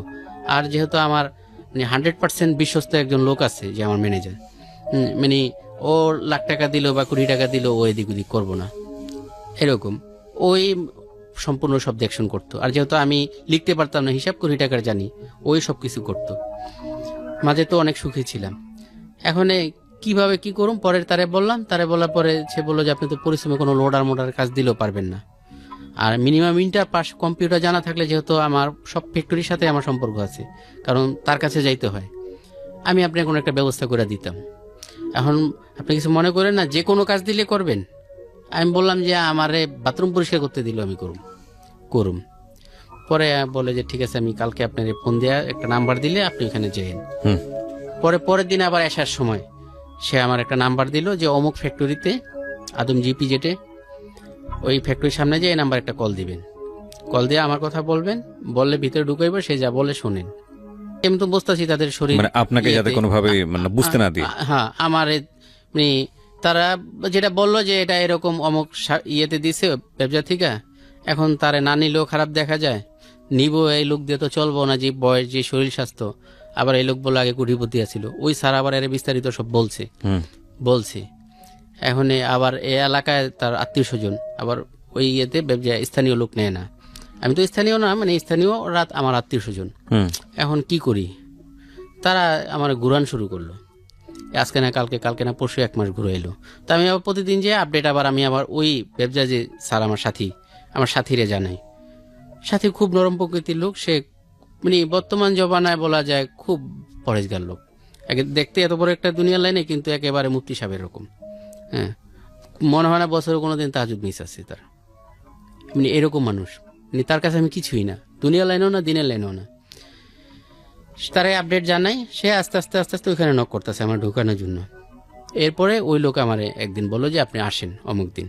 গেলাম, যাওয়ার পরে আমার একটা টেম্পোরারি নিয়োগ দিল, একটা কার্ড দিয়ে, স্থায়ীভাবে না। মানে তার কথা হলো আমি পরিশ্রম দেখলে বা এই কাজ দেখলে আমি, যেহেতু আমি ভাইগা যাবো, এইভাবে আমার 23 দিন করাইলো। আমার কাজ হলো ফ্যাক্টরিতে 8 জন ফরেনার আছে, এগো লাঞ্চ করানো, লাঞ্চ এদের ইয়ে থেকে পাকায় আনে, লাঞ্চ করানো, এদেরকে চা দেওয়া বা এদের ফরমাইশ শোনা। আর এমনি অফিসারদের ওই শুধু 2 বেলা, 2 বেলা শুধু, আর 7-8 জন আছে, তাদেরকে 2 বেলা টাইম করা, চা দিয়ে আসা, সকালে 10টার দিকে একবার, আর ওই লাঞ্চের পরে একবার। এদেরকে আর কোনো এদের নেই। এইভাবে তো হ্যাঁ, চিন্তা করছে চা টানার কাজ কি করব আমি 23 দিন। সে বলছে যে যা বলে, আমার ওই সাথী বলছে আপনি কিছু শুনবেন না, আপনার কাজ আপনি করবেন, আপনি যদি বাই করে দেয় আমি তো আছি। আমি 23 দিন করলাম। এখন দেখা যায় এই লোক তো যাওই না, আমি টাইম মতো আসতেছি, টাইম মতো যাইতাছি। মানে মাস শেষ, স্যালারি শিট তৈরি করতে হবে, এখন তো নিয়োগ দিতে হবে। 23 দিন পর আমার নিয়োগ দিল, সম্ভবত 5,600 টাকা বেসিক সবকিছু মিলে। প্রথম মাসে 10,000 টাকা কিছু কম আসলো। প্রতিদিন 2 ঘন্টা বা 3 ঘন্টা, সম্ভবত 2 ঘন্টা ওভার টাইম থাকতো। মোটামুটি 1-2 মাস করার পরে আমার একটু প্রমোশন দিল কি আমার মেসেঞ্জার হিসাবে একটা দায়িত্ব দিল। ওইখানে প্রোডাকশন জিএম যে আছে, সে ফরেনার, তার একটা লোক সে চাইছে কোম্পানির থেকে যে আমার একটা লোক লাগবো, মানে আমার যত স্যাম্পল আছে বিভিন্ন বাইং হাউজে, এই যে আপনাদের গুলশানে, বনানীতে, উত্তরা, বারিধারা ডিউএইচএস, মহাখালী ডিউএইচএস, এই বাইরের অফিসে আসা যাওয়ার জন্য হয়তো একটা প্রোডাকশন স্যাম্পল বা ডেভেলপমেন্ট স্যাম্পল এটা দিয়ে আসবো, অথবা তাদের কাছ থেকে একটা অরিজিনাল স্যাম্পল এটা নিয়ে আসবো। একেবারে লেভেল থেকে শুরু করে সবকিছু এগুলো তাদের থেকে অ্যাপ্রুভাল নিয়ে আসতে হয়। আচ্ছা, এটা তাদের কাছে নিয়ে যাব, আবার তারা এটা অ্যাপ্রুভাল দিয়ে দিবে, হয় এটা ক্যান্সেল করবে অথবা অ্যাপ্রুভাল দিবে, তারপরে ওটা তৈরি করবে। ওইটা হ্যাঁ আমি আবার ফ্যাক্টরিতে নিয়ে আসবো। প্রতিদিন 9টা থেকে আমার ডিউটি শুরু, শেষের কোনো সময় নেই। বলছে 9টা থেকে শুরু, কিন্তু শেষের কোনো সময় নেই। 6টা বাজে অফিসে সবাই যাবো, এমন হইতে পারে 6টা বাজে তোমার ডিউটি আবার শুরু, তোমার এখান থেকে যদিপুর যেতে হইব বা ময়মনসিংহ যেতে হইব। তো এই কাজ এই যুগে ছেলেবেলে করতে রাজি না, তারা এরকম কাজ তারা ভাগে। তো আমার ওই স্যারে পছন্দ করে নিল যে না ওরে দিয়ে হইব, এবং ওই স্যারে প্রথম যেদিন আমি ডিউটিতে ঢুকছি আমার পরিচয় হয়েছে, ওই দিনই আমার 1000 টাকা বকশিস দিছে। সে পাকিস্তানি বংশোদ্ভূত আমেরিকান, তার নিট বেতন 2.5 লক্ষ টাকা, সবকিছু মিলিয়ে 4 লাখ টাকার মতো আসে তার বেতন। এই বাংলাদেশে নারায়ণগঞ্জ ইপি, যেটা আদমজি না, এরকম অনেক বাইরের ফরেনার আছে যারা প্রচুর টাকা ইনকাম করেন বাংলাদেশে। ওই স্যারটা খুবই ভালো লোক, প্রথম দিন থেকে আমার সে একেবারে মানে আপন, মানে তার কাছ থেকে সব ধরনের সহযোগিতা আমি পাই। সে আমার মেসেঞ্জার হিসেবে নিয়োগ দিল। এখন আমার একটু ইনকামও ভালো হলো, কাজও ভালো হলো। আমার ভিতরে যে গালি বকা, প্রেশার, মানসিক চাপ একটা এগুলো নাই। আমি স্যারে দিতেছে প্রতিদিন সকালে যাওয়ার পরে হয়তো 10টা-11টা বাজে শিডিউল, যে আজকে তুমি এই গুলশান 1 নাম্বার, বারিধারা, মহাখালী, এই জায়গায়, গাজীপুরে এই জায়গায় যাবা। এখন আমার প্রচুর ওভারটাইম হয়, দেখা গেছে এমনও দিন আছে ফজর আজান দেয় আর আমি বাড়িতে আসি, কিন্তু তারপরও খারাপ লাগে নেই আমার, যেহেতু আমি যখন চিন্তা করলাম আজকে একদিনে আমার 10 ঘন্টা ওভারটাইম, 50 টাকা করে হলে 500 টাকা। এরপরে বাইরে গেলে যদি 12টার আগে বের হই, কোম্পানি 120 টাকা লাঞ্চের টাকা দেয়। এটা ছিল ওভারটাইমে টাকা দিত আপনাকে, ওভারটাইমের প্রতি ঘন্টা যা আসে ওই হিসাবে। এই নর্মাল টাইম যেটা, এটা 1.5 গুণ। আচ্ছা, নর্মাল টাইমে যদি আসে 30 টাকা, তাহলে এটা হবে 45 টাকা। আচ্ছা, একদিনে 10 ঘন্টা ওভারটাইম হইতো, এটা আমার জন্য বিশাল কিছু না। আমি অভাবী মানুষ, আর আমি এটা করতে অনেক আগ্রহী থাকতাম, একদম চায়া থাকতাম যে আমার বাইরে পাঠায়। বাইরে পাঠাইলে আমার এই ছিল কি, আমি লাঞ্চের টাকা, ডিনারের টাকা পাইতাম। 12টার আগে বের হইলে কোম্পানি লাঞ্চের টাকা দেওয়ার নিয়ম 80 টাকা। তো একদিন আমি এরকম গেছি, যাওয়ার পরে স্যার বললো যে শহীদুল 80 টাকা কি খাইছো? সে বাংলা জানে কিন্তু কারোর সাথেই বাংলা বলে না, শুধু আমার সাথেই বাংলা বলে, যে শহীদুল 80 টাকা কি খাইছো? আমি বললাম যে স্যার চা আর কলা রুটি খাইছি। ক্যা চা কলা রুটি? আমি বললাম স্যার 80 টাকা দিয়ে রাস্তার পাশে হোটেলও খাওয়া হয় না, আর আমি ওই ধরনের ইয়েতে খাইতেও পারি না, খাইলেও মিনিমাম গরুর গোস্ত ছাড়া আমি রাস্তার পাশে হোটেলে খাই না, আমার এটা রুচিত হয় না। তাহলে কত টাকা লাগে? আমি বলি মিনিমাম 150 টাকা। পরে বললো যে ম্যানেজাররা কত টাকা পায় লাঞ্চের টাকা? আমি বললাম 300 টাকা। তোমাদের? আমি বললাম যে 80 টাকা আমাদের কোম্পানি থেকে অ্যাপ্রুভাল দেওয়া।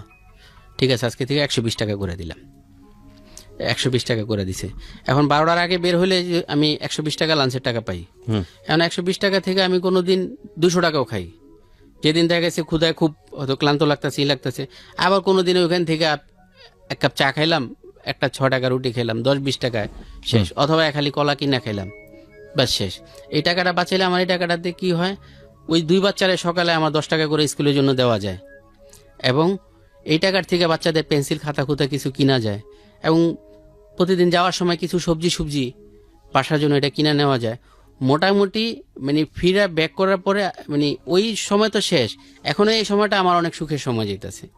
মানে ওই যে গরিবী হালতের ভিতর থেকে এখন যে আমি একটা কাজ করতেছি, ও পিওন, এক ধরনের মেসেঞ্জার, পিওনি মেসেঞ্জার, কাজেও কোনো ক্লান্তি নেই। 2 বছর কাজ করলাম। 2 বছরে আমি মোটামুটি ওইখানে কাজে আমার বলে না যে পয়েন্টে 100% আমি পাইছি। আমি এই 2 বছরে যে ইনক্রিমেন্ট পাইছি, এবং ইনক্রিমেন্ট আমি বছরে 2টাও পাইছি। এবং স্যারে তো আমার এই যে বাইরে যাওয়ার ওভারটাইম দিত, লাঞ্চ বিল, ডিনার বিল, আবার রাত্রে আবার 9টা বাজলে আবার কোম্পানি 120 টাকা ডিনার বিল দিত। আবার সকালে যদি 9টার আগে পাঠাইতো না, কারণ 9টা থেকে ডিউটি শুরু, অনেকদিন 6টা বাজেও পাঠাইতো। ফোন দিত শহীদুল কালকে এই যে স্যারের বাসা বারিধারা ডিউটি, যে তুমি সকালে ভোরে আমার বাসায় আসবে, এটা নিয়ে 10টার ভিতরে তুমি ফ্যাক্টরিতে থাকবা। তাহলে আমার ওই ফজরের নামাজের পরে আমি রওনা দিতাম, তাহলে আমার সকালে এটা আবার ডিউটি উঠতো 9টার আগে, যেটা আবার সকালে 30 টাকা আবার নাস্তা পেতাম। এবার মাল্টি ন্যাশনাল কোম্পানি তো যাই হোক, মোটামুটি এখানে ভালোই চলতেছি। গরিবী হালতে মোটামুটি মাসে আমার 12 থেকে 14,000 টাকা ইনকাম আসে। এরপরে আমার ওই স্যারে আমার আলাদা আবার কিছু টাকা দেয়, একদিন আমি স্যারের কাছে বললাম যে স্যার আমারে একটু ম্যানেজারে বলে দেন, আমার বেতনটা একটু আগে দেওয়ার জন্য। যে কত টাকা লাগবে, আমি বললাম যে 7,000 টাকা লাগবে। বললো 7,000 টাকা কি করবা? আমি বললাম যে স্যার আমার দোনো বাচ্চার স্কুলের ফাইনাল পরীক্ষা, ওদের পুরো বছরের বেতন বাকি, এই টাকা এইখানে কিছু মাস শিক্ষকদের কিছু বাকি টাকা, এরপরে ভর্তি পরীক্ষা ফিস আরো কিছু কত ইটি লাগে না, এরপরে ভর্তি সব মিলে আমার 7,000 টাকা লাগবে। আপনি যদি বলে দিতেন তাহলে টাকাটা দিলে আমার বেতনের সময় ওইখান থেকে কাইটা রেখে দিল। যেহেতু আমি এখানে কোম্পানির ছোট পদে কাজ করলেও কোম্পানির সর্বোচ্চ যারা তাদের সাথে আমার সম্পর্ক আছে, যে বলে দিলে দিয়ে দিব, সাথে সাথে আমার সে বাই করে পকেট থেকে দিয়ে দিল টাকা। আমি বললাম স্যার আমি তো অ্যাকাউন্ট থেকে চেয়েছি। না এটা আমার থেকে দিলাম, তুমি এটা। বললাম তার স্যালারি পাইলে নিয়ে নেন, কয় না এটা তুমি রাখো। আর আমরা জিজ্ঞেস করলো তোমার 2 বাচ্চার স্কুলের বেতন কত টাকা? বললাম সম্ভবত 1420 টাকা।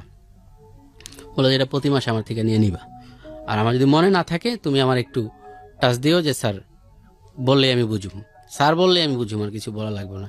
সে আমার মানে একেবারে আপন করে নিছে, মানে মানে আল্লাহ এক একজনের উছিলা, আল্লাহ পাক দুনিয়া বলে না যে এক একজনের হেফাজত করে, এরকম এই লোকটা আমার এরকম উছিলা হয়ে দাঁড়াইছে, আমার সব ধরনের সবকিছু ঠিকা সেভ করে। যেমন কোম্পানিতে অনেকে আমার পিছনে লাগছে যে আমি বাড়িধারা ডিউসিস কোম্পানি হেড অফিস, আমি এখানে ডিউসিসে এই গেটের থেকে ভিতরে গেলে রিক্সা 30 টাকা, আমি হাইটটা যাই হাইটটা আসি 30 টাকা বাঁচাই, 30-60 টাকা গেলে আর কি, মাসে 2-1 দিন যদি অফিসে আসা হয়। তো আমি মিথ্যা বলতাম না, আমি আবার এটা স্যারদের সাথে বলতাম যে আমি এভাবে টাকা বাঁচাই। এটা আবার এক অ্যাকাউন্টস ম্যানেজার পেজ দিছে, এর কাছে অবজেকশন দিছে যে এর কারণে শহীদের সময় বেশি লাগে বাইরে গেলে। পরে সে বলছে যে ঠিক আছে শহীদের সময় বেশি লাগে, শহীদরে আমি অন্যদিকে নিয়ে যাই, আপনি এখানে অন্য একটা লোক দেন। শহীদরে আমি 1 মাসে 4,80,000 টাকা পর্যন্ত নগদ টাকা দিছি। শহীদের টাকা নিয়ে নগদ টাকা নিয়ে অফিস থেকে গেছে, আমি শহীদের কোনো জায়গায় পাঠাইছি, গাজীপুর, জয়দেবপুর, ভালুকা, ময়মনসিংহ। মানে কোম্পানি তো সবার সাথে যারা ব্যবসা করে এই এলসি কইরা, আর কিছু আছে বিভিন্ন ডিজাইনের জন্য কিছু সুতা আনতে হয় 200-500 কেজি, এগুলো তো আর এলসির মাধ্যমে না, এগুলো নগদ টাকা দিয়ে আনতে হবে, কোনো চেকের সিস্টেম নেই। এগুলো নগদ টাকা 2 লাখ হোক 4 লাখ হোক আমি সাথে নিয়ে যেতাম। অনেক সময় কোম্পানি গাড়ি দিত, অনেক সময় কোম্পানি গাড়িও দিত না, আমি নিজেই যেতাম। এখন সে বলতেছে, আমার কথা হলো যে শহীদ যদি বাচ্চা থাকে তাহলে এ টাকা থাকবো, আর যদি শহীদ মরা যায়, যদি কেউ নিয়ে যায় এতটাই, শহীদের মাইরা নিতে হইব। আর আপনি এমন একটা লোক দেন যারা 50,000 টাকা দিব, যে যদি ভাগ্যা যায় টাকা আপনি দিবেন, আর শহীদেরটা আমি গ্যারান্টি 5 লাখ টাকা দিবেন, যদি শহীদ ভাগ্যা যায়, যতদিন আমি আছি ভাগ্যা যায়, এই টাকা আমি দিব।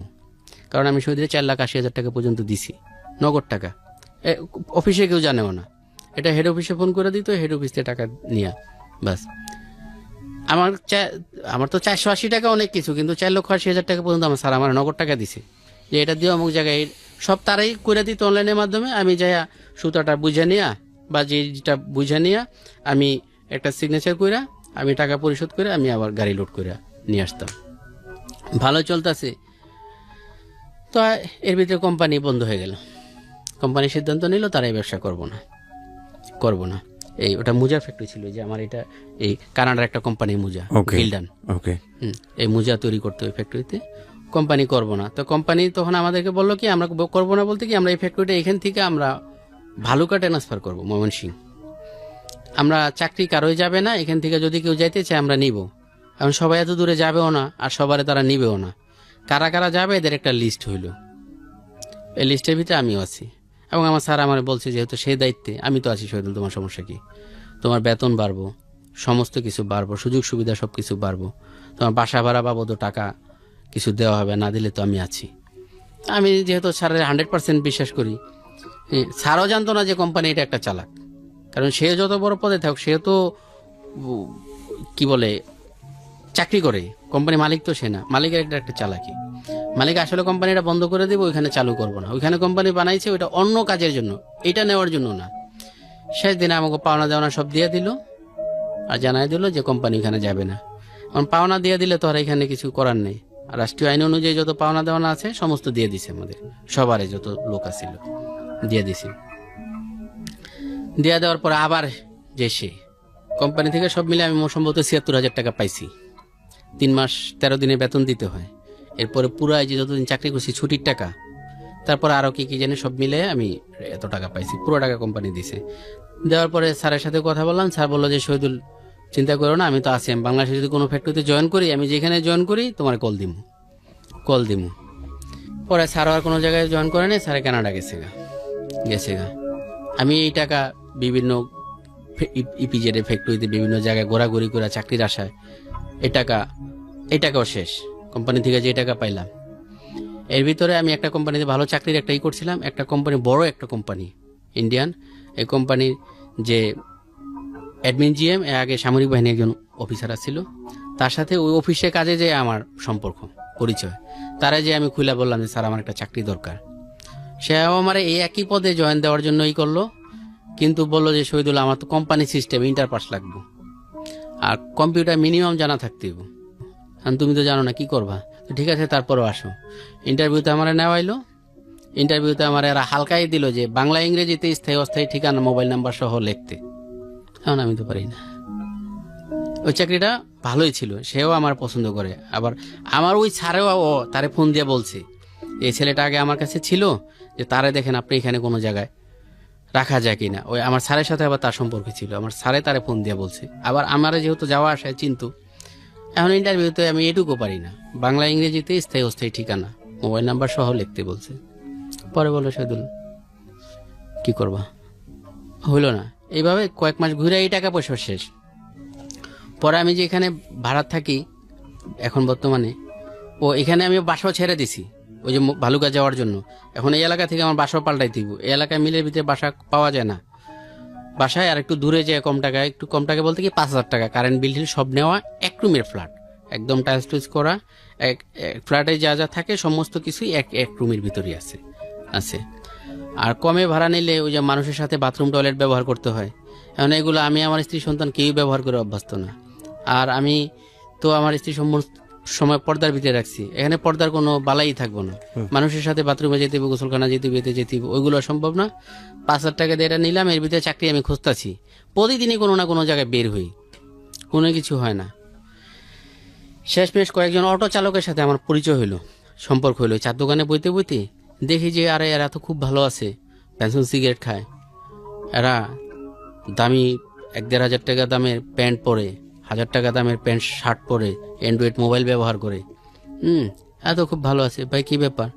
কয়ে ভাই এরকম। হ্যাঁ আমরা ভালো আছি।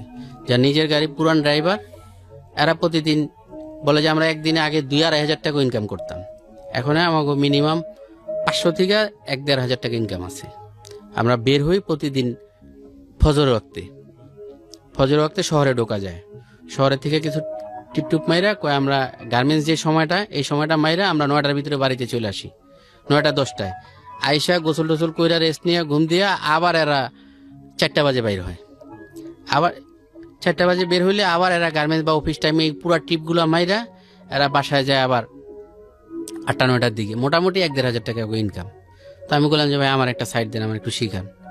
আমি 2 দিন এগুলোকে গেলাম অটোতে, ওই যে ইজি বাইক এগুলো এদের সাথে গেলাম। এদের সাথে যাওয়ার পরে এরা আমার 2 দিন পরে বললো, শুধু এটা তো কোনো শিখা কোনো ব্যাপার না, আপনার যেহেতু ইনকাম দরকার আপনি দেখেন কিনতে পারেন কিনা, কিনতে পারলে আপনাকে আমরা একদিনই শিখাই দিন। আমাকে ডিউটি পরে আধা বেলা 2 জনে লয়ে যাবেন আপনারে। এটা একটু সাহস করলে কোনো ব্যাপার না, আপনি কেনার চেষ্টা করেন। কিনতে 1.5 লক্ষ টাকা লাগে, কোনোভাবে এই টাকার মিল করতে পারলাম না। পরে আর এগুলো যে তাহলে আপনি 70-80 হাজার টাকা মিল করেন, আপনার একটা পুরান কিনা দিয়ে একেবারে দজভাঙ্গা একটা 30-35 হাজার টাকা। আর এটা 5টা ব্যাটারি আছে ভিতরে, ব্যাটারিটা চালায়। 5টা ব্যাটারির দাম 50 হাজার টাকা।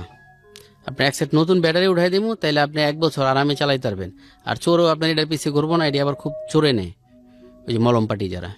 যেহেতু বাইরে দিয়ে দেখা যায় দজভাঙ্গা, কিন্তু ভিতরে তো আপনার ব্যাটারি পুরান, এটা তো ওরা জানবো না। আপনি নতুন মানুষ, আপনি লেগে ভালো হইব, আপনি পুরান কিনা দিননি।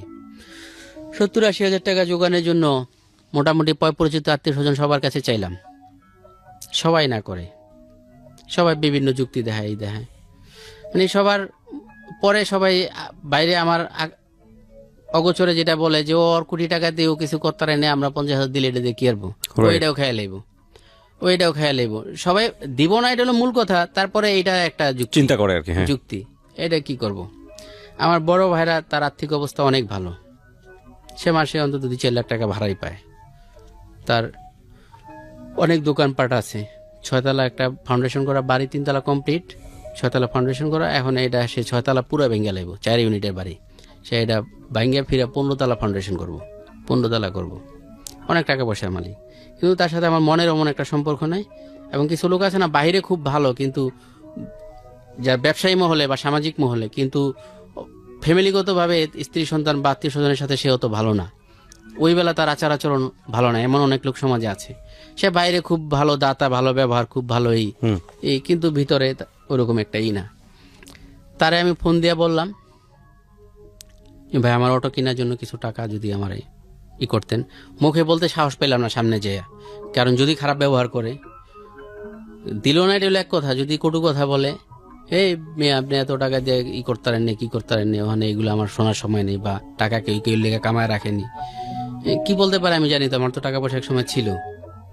ফোন দিলাম, ফোন দিয়ে বললাম, সে বলে যে আমি এমনি ব্যাংক লোন লইছি, আমি ব্যাংক লোন নিয়ে যেতে আছি, এই মুহূর্তে আমার কাছে কোনো দেওয়ার মতো টাকা নেই।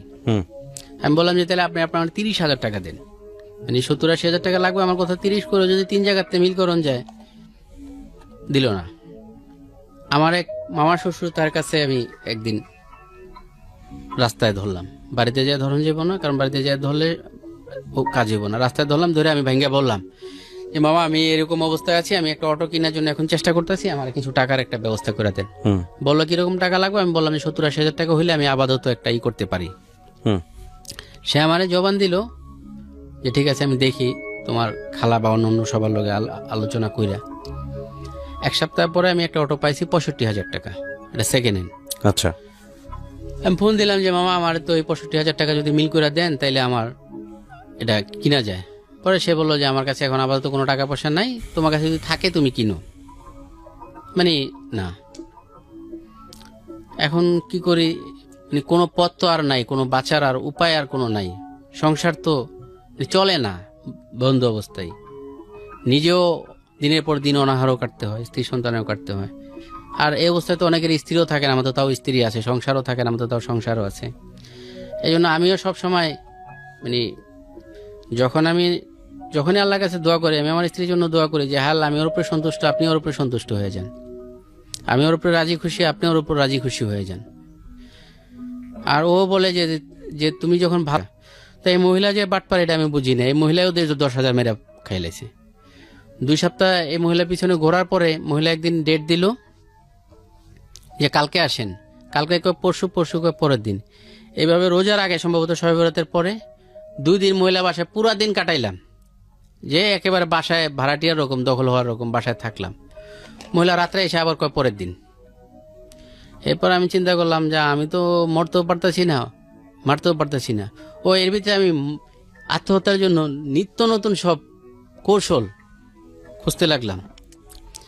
যেমন আমি এই যে চাকরি যাওয়ার পর থেকে এই সময়ের ভিতরে আমি সদরঘাট যে লঞ্চে উঠছি, যে লঞ্চেতে ঝাঁপ দেয়া, লঞ্চে দেখি যে আত্মহত্যা করার জন্য যে সাহস দরকার তাও আমার নাই, মানুষের মারার জন্য সাহস লাগে, মরার জন্য সাহস লাগে, তাও আমার নাই। লঞ্চে উঠটা সাহস পেলাম না। এই লঞ্চে উঠটা লঞ্চের টাকা পয়সা যা ছিল সব খাইলো, এটি করে আমি তো রেডি, আমি যে কোনো মুহূর্তে ফাল দেবো। পরে ভোরের দিকে দেখি যে যখন ওই দিকে গেছে কুয়াকাটার দিকে, এখন নদী ছোট, এখন দেখি যে এখন তো আর ফাল দিলেও মরুম না। এখন ওইখানে যে বিপদে আমার কাছে 1 টাকা পয়সাও নেই, 1 টাকাও নাই। বৃষ্টি, ওইখানে যাওয়ার পরে এখন সকালে লঞ্চের ভাড়া চায়, যখন বললাম ভাড়া নাই, আরও একটু খারাপই করলো। পরে এখন লঞ্চেতে নামার পর এখন আমার তো আবার আসতে হবে, ওইখান থেকে ঢাকা আসা কম টাকা ভাড়ারই না, খাওয়া দাওয়া সারা রাত্র ওর ঘুমা, কি করুম। এখন এইভাবে আত্মহত্যা করার জন্য আমি অন্তত 5-7 বার বিভিন্নভাবে চেষ্টা করলাম। বাসার সবারে পাঠিয়ে দিছি বেড়াইতে, খাটখুট খুইলা ফ্যানম্যান খুইলা একদম করে গলায় লাগাইছি। ঝোলার জন্য যে সাহস দরকার, পায়ের তলে যে এটা ফালাই দেওয়ার জন্য, এই সাহসও আমার নাই। আবার ফ্যানমুন খাটখুট সব লাগায় আবার রেডি করে বুঝতে দিইনি। সন্তানের কথা মনে পড়তো না? একটা ছেলে একটা মেয়ে। এখন কোনো পথ নেই। তারপরে আমি আমার স্ত্রীর প্রস্তাব দিলাম যে আমরা দুজনই আত্মহত্যা করি। My goodness. সে বলে যে না, 2 জন না, তাহলে 4 জন সন্তান সহ। যে অগত হয়ে যাবো, ওরা কার কাছে ঠোকর খাইব। কারণ আমার বড় ভাইরা এত আর্থিক অবস্থা, তারে প্রস্তাব দিলাম যে আমার একটা মেয়ে অন্তত নিয়ে, মেয়েটা যেহেতু সামনে এসএসসি পরীক্ষার্থী, তারে পড়ালেখাটা শেষ করায় দেওয়ার জন্য, 2 বছরের ব্যাপার। তার বাসায় তার তো আর আর্থিক, সেও অনেক টাকার মালিক, তার এমন 100 জন খাইলেও কোনো সমস্যা নেই। তার বাসায় থাকবো, খাইবো, পড়ালেখা কমপ্লিট করব। এটাও তারা নিতে চায় না, যেহেতু সেনা মেয়ে সামনে রাখলে বিয়ে শাদীর ব্যাপার এটি আছে, সবকিছু আমার উপরেই পড়বো। আমার খালা শাশুড়ি ইঠি, এদেরও আর্থিক অবস্থা সবার ভালো, এদেরকেও জানাইলাম। এরকম 100 জন খাইলেও তাকেও এমনও অনেকের আছে কোনো ব্যাপার না, তারাও কেউ রাজি হয় না। এখন মেয়ে ঘরে বসে থাকা, একটা যে রানিং পড়ালেখা শেষ করে আবার এক রুমের বাসা, এটাও তো একটা কষ্টের বিষয়। এরপরে 3 বেলা খাওয়ার অবস্থাও ঘরে নেই। তারপরে বললাম ওই যে লোনের জন্য আবার ওই যে 10,000 টাকা দিছি, এই মহিলার শেষ পেশে আমি চিন্তা করলাম মেরা ফেলামো, মারলে আমার একটা পথ হইব, আমার অন্তত জেলে থাকুন একটা ব্যবস্থা হইব। চিন্তা করুন কতটা ভয়ানক আমাদের জীবন। ভয়ানক আমি চিন্তা বলছি না ওনার, মানে কতটা ভয়ানক পরিস্থিতি একটা মানুষের জীবনে হতে পারে এই আর্থিক দৈন্যতা। বিষয়টা এরকম, মানে আমি না এক্সপ্লেইন করতে পারছি না, কজ আমি আপনাকে ফিল করতে পারছি। মাঝে মাঝে আমরা যারা বেসরকারি জব করি তাদের অবস্থাটা অনেক সময় এরকম হয়ে যায়। একটা সময় সরকারি চাকরির একটা বড় দিক হচ্ছে সরকারি চাকরিতে একটা নিশ্চয়তা থাকে, মানে আর যাই কিছু করুক না কেন ওর দিন শেষে বেতনের একটা ব্যাপার থাকে, পেনশনের একটা ব্যাপার থাকে। কিন্তু বেসরকারি চাকরিতে অনেক বড় স্যালারি, অনেক ভালো স্ট্যাটাস মেনটেন করার পর হঠাৎ করে, আমি এরকম অনেক মানুষ পেয়েছি, হঠাৎ করে দেখা গেল তার চাকরিটা চলে গেছে কোনো কারণে, এবং তারপরে সবচেয়ে বড় ভয়ানক যুদ্ধটা করতে হয় যে রাতারাতি যে ফল ডাউনটা হয়, যে সে যে স্ট্যাটাসে ছিল সেখান থেকে সে একদম বিলো লেভেলের স্ট্যাটাস। সবচেয়ে কঠিন হয় হচ্ছে ওই মানুষটার জন্য, যদি মানুষটা খুব হাই সোসাইটিতে বিলং করে এবং হাই স্ট্যাটাসে বিলং করে, ওই মানুষটা যদি রাতারাতি জিরো হয়ে যায়, কারণ সে না পারে ফুটপাতে বসতে, না পারে আগের অবস্থায় থাকতে, না পারে মিডল কোনো কিছু করতে। আমি আপনার জায়গাটা দিয়েই বুঝতে পারছি, আপনি খুব আপার ক্লাসে ছিলেন না, কিন্তু আপনার ওই জিরো অবস্থা থেকে আপনি যে অবস্থায় এসলেন সেটা খুবই আপার ক্লাস, এবং এইটুকু ম্যানেজ করতে গিয়েই আপনার এত ভয়ানক রকমের চিন্তা করতে হচ্ছে যে আমি যেহেতু পারছি না, আমি পুরো ফ্যামিলি মিলে, এবং যখন ওয়াইফের সঙ্গে শেয়ার করছে সে, তখন চিন্তা করছে পুরো ফ্যামিলি মিলে সুইসাইড করব। কতটা ভয়ানক হতে পারে আমরা এই শহরের মানুষ। এবং ও মাই গড, মানে জেলে গিয়ে থেকে আপনার হচ্ছে হলো কিছুটা খাওয়ার ব্যবস্থা তো হবে। মানে একটা প্রেশানি থেকে বাঁচার তো একটা পথ হইলো। আমি ওই মহিলা আমার ওরকম হাজার মানুষের সাথে বাটপারি করছে, আমি দেখি যে পীরের দরবারে যেমন মানুষ যায়, মহিলার কাছে এমন মানুষ পাওনাদার আসে। চিন্তা করলাম মনে মেরে এলাম, ওরে একটা সুপার পাশে যে টেবিল থাকে এটা দিয়ে দিলাম বাড়ি। এই বাড়িতে বাঁচার কথা না, কিন্তু মরা তো দূরের কথা, কিছুই হয়নি। একটু পরে একটু সেন্সলেস হয়েছে, একটু পরে ঠিক হয়ে গেছে বাড়ি দিয়ে। আর আমি যে 10,000 টাকা মহিলা মাইরা খাইছি, এই 10,000 টাকা পরের দিনে মহিলা বাপে দিয়ে দিছে। তারা স্থানীয় 34 কাঠা থাকো বাড়িটা, কিন্তু মেয়ে বিশ্ববাটপার, এরকম লক্ষ লক্ষ টাকা মানুষের মেরে খাইছে। সে ডাইরেক্ট বলে থানায় যান, মামলা করেন। বাড়ি দিয়ে আরও আমার পাওনা একদিনই পেয়ে গেলাম। এই টাকা দিয়ে কিছু পাওনা দেওয়া না যেগুলো আছিল, বাসা ভাড়া ঠাড়া। আমি যে বাড়িতে থাকি বাড়িওয়ালা খুব ভদ্রলোক, মানুষগুলা সবাই খুব ভালো, সবাই খুবই সবাই আমার জন্য খুবই আন্তরিক। এখন তা কারো কিছু করার তৌফিক নেই। বাড়িওয়ালা যদিও তার 5 তলা বাড়ি, কিন্তু তারও আর্থিক অবস্থা খুব একটা ভালো না, এটাই তার সম্বল। এই পাওনা দিয়ে কিছু লেনদেন শোধ করে, এই যে গত সবে বরাতের আগ মুহূর্তের কথা, রোজা যখন ঘনে আসছে, আমার ঘরে একবেলা খাবার নেই, এক মুঠ খাবার নেই, 4 জন মানুষ ঘরে। বাচ্চা 2টা ওই পাশের ঘরে ফ্ল্যাটে যে ভাবি, এই ভাবি বাচ্চা 2টার ডাক ডুক দিয়ে নেয়। বড়টা শর্মে যায় না, ছোটটার সাথে তাকে একটু খুবই ভালোই ছোটটায় যে খায়। আর এমন কোনো কিছু না, আমি নামও জানি না কোন জায়গায় কি কিনতে পাওয়া যায় যেটা খাইলে 4 জনে, হ্যাঁ জানলে 4 জনে খাইতাম, এটা ঠিক। আমার মনে হয় আমার বাচ্চারও, আমার মনে হয় বড়টা রেডি বললে।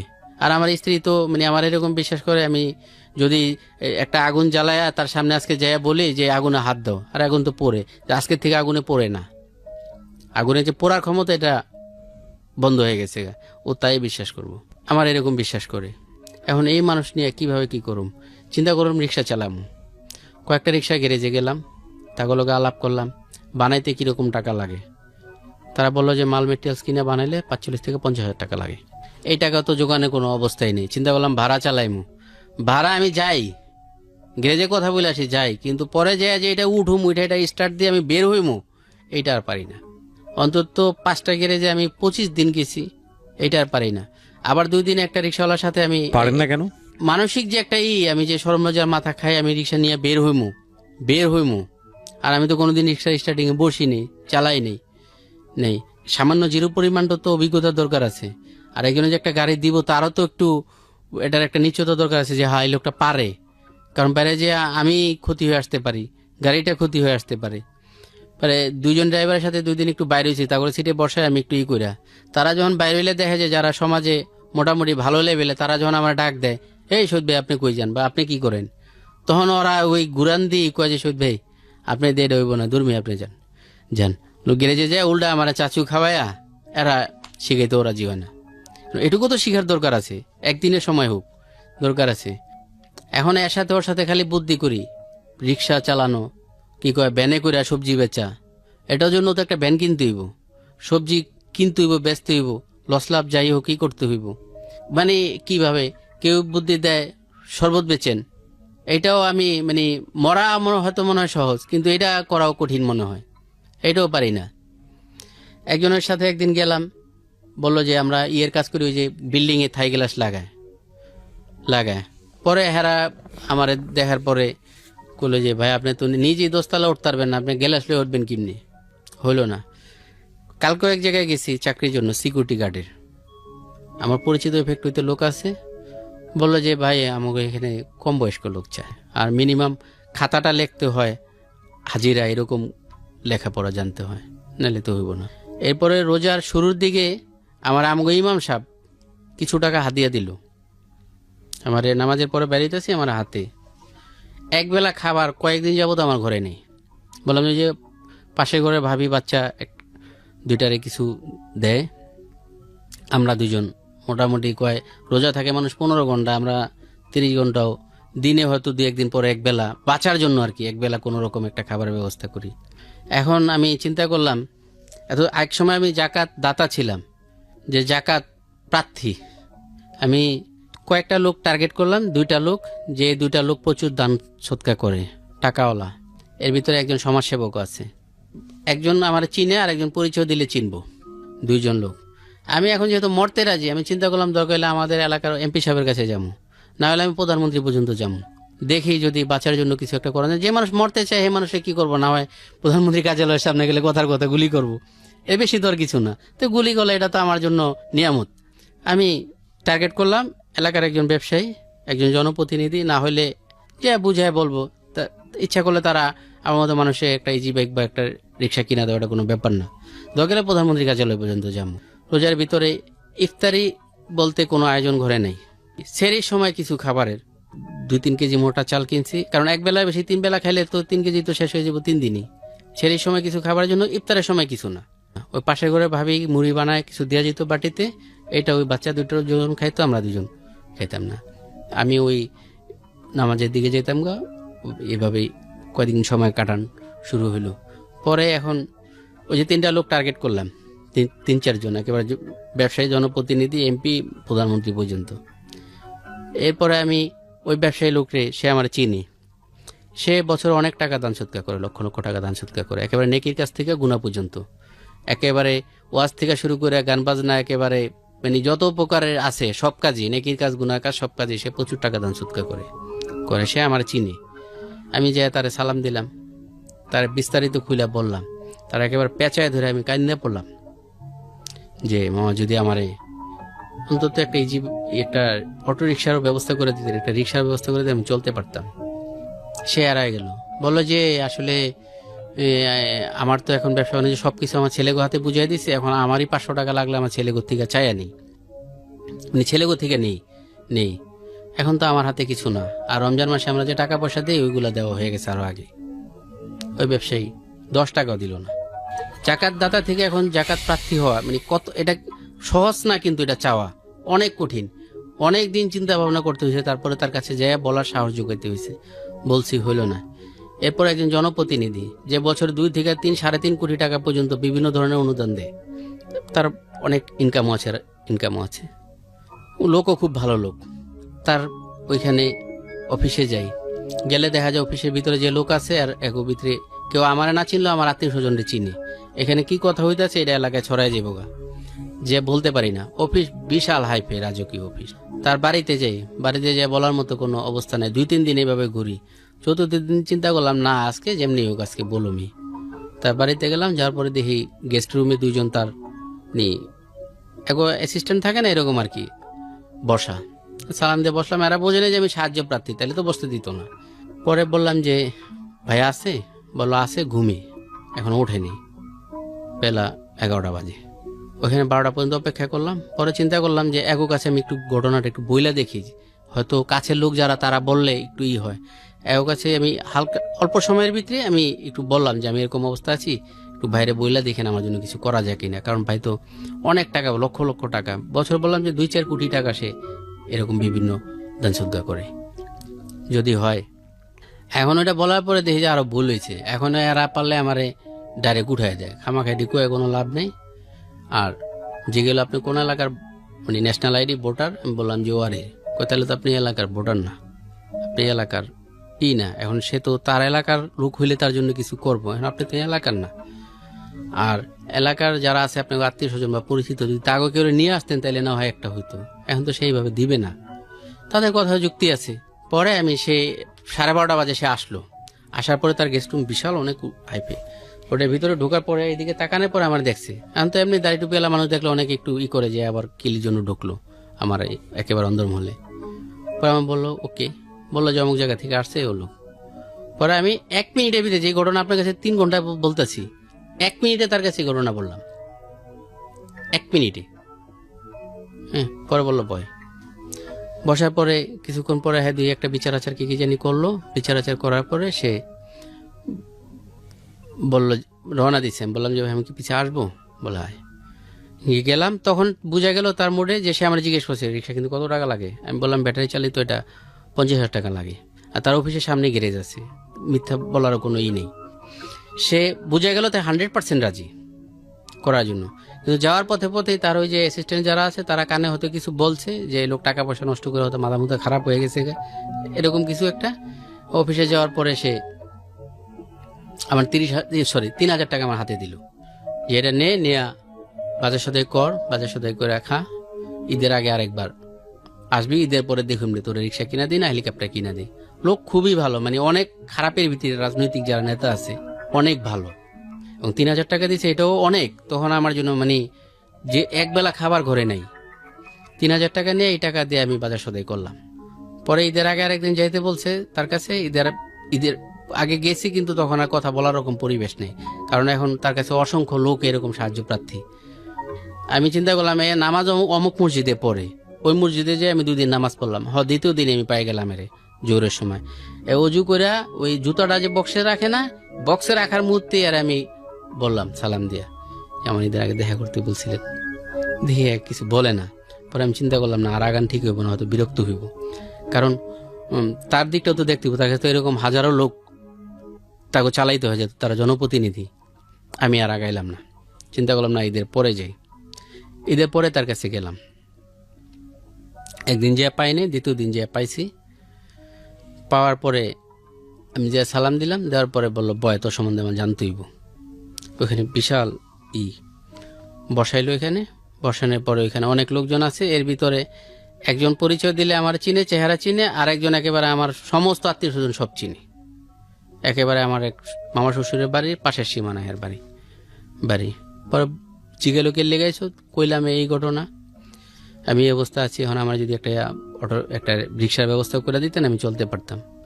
পরে সে তো জনপ্রতিনিধি, তাকে ব্যবহার আছে আরো ভালো, সে বুঝের ভিতরে বললো যে দেখ তো হাত পা সব ঠিক আছে।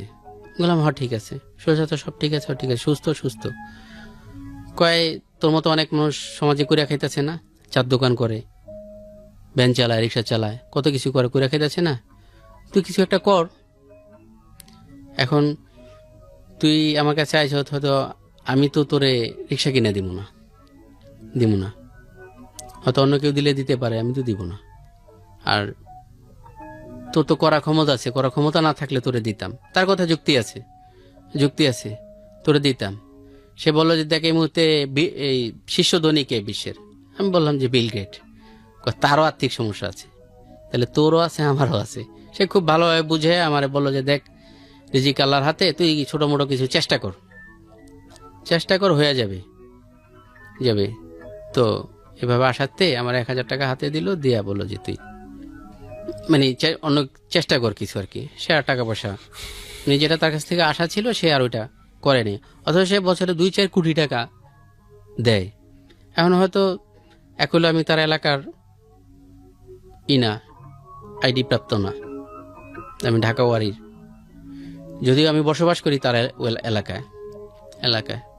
আর ওরকম কেউ দিয়ে যে আমি রিকোয়েস্ট করামু যারা বললে সে দিবে, ওরকম কেউ আমি শর্মে বলতেও পারি না, কারণ বললে এই কথাগুলো এলাকায় ছড়াই যাব, আরো বড় ধরনের সমস্যা হইব। I don't respect him. জি, তো তারপরে কি হলো? পরে আমি চিন্তা করলাম যে স্থানীয় জনপ্রতিনিধি, তার কাছে যেতে পারি না আমি, কোথায় এমপি শামীম ওসমান আর কোথায় প্রধানমন্ত্রী, এক কাজ পর্যন্ত আমি যাইতেই পারুম না। এখন আবার আমি আমার ভাইরারে জানাইলাম এই মাধ্যমে, ও আমার ভাড়া ঈদ করার জন্য টাকা দিছে, মোটামুটি কিছু টাকা দিছে, এটা তার এক কথা জাকাতের টাকা থেকে দিছে। এবং আমরা না, এটা নিয়ম আছে, সমস্যা নেই। আমরা জাকাতের টাকা মেনশন করে আমি আমার এই বিবৃতি দিয়ে চাওয়াইছি যে তার তো অনেক টাকা জাকাতও আসে, আর আমরা বর্তমানে যে অবস্থায় আছি, আমরা বর্তমানে এই অবস্থায় জাকাত খাওয়া জায়েজ আছে।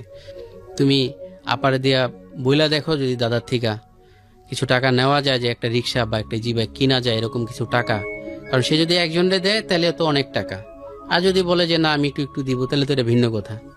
বইলা দেখো, কিন্তু সে ওরকম দেয় নাই, সে কিছু একটা দিছে যে ঈদ করা যায় আর কি। কিন্তু সে বিয়ের পর থেকে সবসময় প্রতি মাসে 3,000 টাকা দেয়, সরি প্রতি রমজানে 3,000 টাকা। এটাও যে যেমন যে আমরা যেমন দিই না যে আত্মীয় স্বজন একে অপরে, এটা তার শালীয় হিসাবে সে সবসময় একেবারে প্রথম বছর থেকেই 3,000 টাকা করে দেয়। এবার 3,000 টাকার জায়গায় সে 20,000 টাকা দিছে, অর্থাৎ বাকি টাকা সে ওই ফান্ডের থেকেই দিছে। ওই টাকা দিয়ে তখন তো আমার ঈদ কাছে, এখন ঘরে তো মিনিমাম কিছু খাবারের ব্যবস্থা করতে হবে। আমরা 2 জন বাদ দিলাম, বাচ্চা 2টার জন্য মিনিমাম কিছু কিনতে হবে। এরপরে বাড়িওয়ালার ভাড়া, তারে তো মিনিমাম কিছু দিতে হবে, বাজার সদাই কিছু করতে হবে। এভাবে কইরা ওই টাকাটা আমি 1 টাকাও নষ্ট করি না, এইভাবে করে আমি টাকাটা কাজে লাগাইছি। আপনার বাসা ভাড়া কত মাস যাবত বাকি? না, বাসা ভাড়া এখন বেশি একটা বাকি না, 2 মাসের বাসা ভাড়া বাকি। ভাই, কত টাকা বাসা ভাড়া? 10,000 টাকা। 10,000 টাকা ভাড়া মাসে। 5,000 টাকা ভাড়া, 10,000 টাকা বাকি 10,000 আছে। টাকা। মুদি দোকানে 8,000 টাকার কাছাকাছি পাবে। আর ওরকম কোনো দেনা এখন পর্যন্ত আমি হই নেই, কারণ আমি দেনা করলে যেহেতু দিতে পারবো না, আমি দেনার দিকে যাই না, কারণ আমার তো দেওয়ার তৌফিক থাকতে হবে। আর দেনা মাঝখানে যেটা হয়েছে, আপনার ছেলে মেয়ের লেখাপড়া বন্ধ হয়ে গেছে। লেখাপড়া বন্ধ হয়ে গেছে। আর ওই যে গ্রামীণে 30,000 টাকা নিছি, এটা প্রতি সপ্তাহে যে 1,000 টাকা দিতে হয়। কোত্থেকে জোগাড় করেন? কারণ কিভাবে? সপ্তাহে 1,000 টাকা, এটা তো দেওয়া আমার জন্য খুবই, প্রত্যেক সপ্তাহে বিভিন্নভাবে হয়তো এর ওর থেকে একটু হাওলাত নিয়া বা এভাবে নিয়া, বা ওই জীবনে যে ওই 20,000 টাকা পাইছিলাম ওইখান থেকে 2 সপ্তাহ টাকা দিছি। আমার পাশে একেবারে কোনো ব্যবস্থা না থাকলে আমার পাশে করে ভাবির থেকে 1,000 টাকা নেই, আবার পরে আবার তারে দিয়া দেই। ওই টাকাটা ঋণ, আর মুদি দোকানে কিছু ঋণ, এইভাবে চলার জন্য ওই যে পরে বললাম যে ওই টাকাটা ও ভাড়ার কাছে পরে টাকা, ভাড়ার টাকার দেয় নেই, সে ওই যে লোন টোন নিয়ে বিভিন্নভাবে এইটি। পরে আমি ওই ভাড়ার মেয়ের জামাই, সেও একই এলাকায় বাড়ি, তারও আর্থিক অবস্থা অনেক ভালো। আমার মানে ভাড়া বেটি জামাই, তার কাছে গেলাম, যে বিস্তারিত ভাঙ্গা বললাম যে আপনি তো কাপড়ের দোকান, আপনি তো তার দোকানও একটা অংশ প্যান্টের আছে, যে আমি তো প্যান্ট বুঝি, অন্য কিছু বুঝি না, আমার তো এইখানে যদি সেলসম্যান হিসাবে আমার নিয়োগ দেন আমি করব, বা অন্য জায়গায় হয় আপনি আমার লাগাই দিতে পারেন, আমি চেষ্টা করব করার জন্য। সেও আর কি বলো ঠিক আছে আমি দেখবো। তবে সেও তার শ্বশুরের কথা বলে যে সেই তো পারে, আপনি সে কেন করে না। আমি বললাম যে দেখেন, সে যে করে না একেবারে তা তো না, সেই ঈদও আমার 20,000 টাকা দিয়েছে, এটাই কে দেয়? আর কে কার জন্য টাকা কামাই করে রাখে? সে কষ্ট করে কি আমার জন্য কামাই করছে? আর আমি তার ভাইরা, আমি তো আপনি জামাই, এরকম হলে না এক কথা হইতো।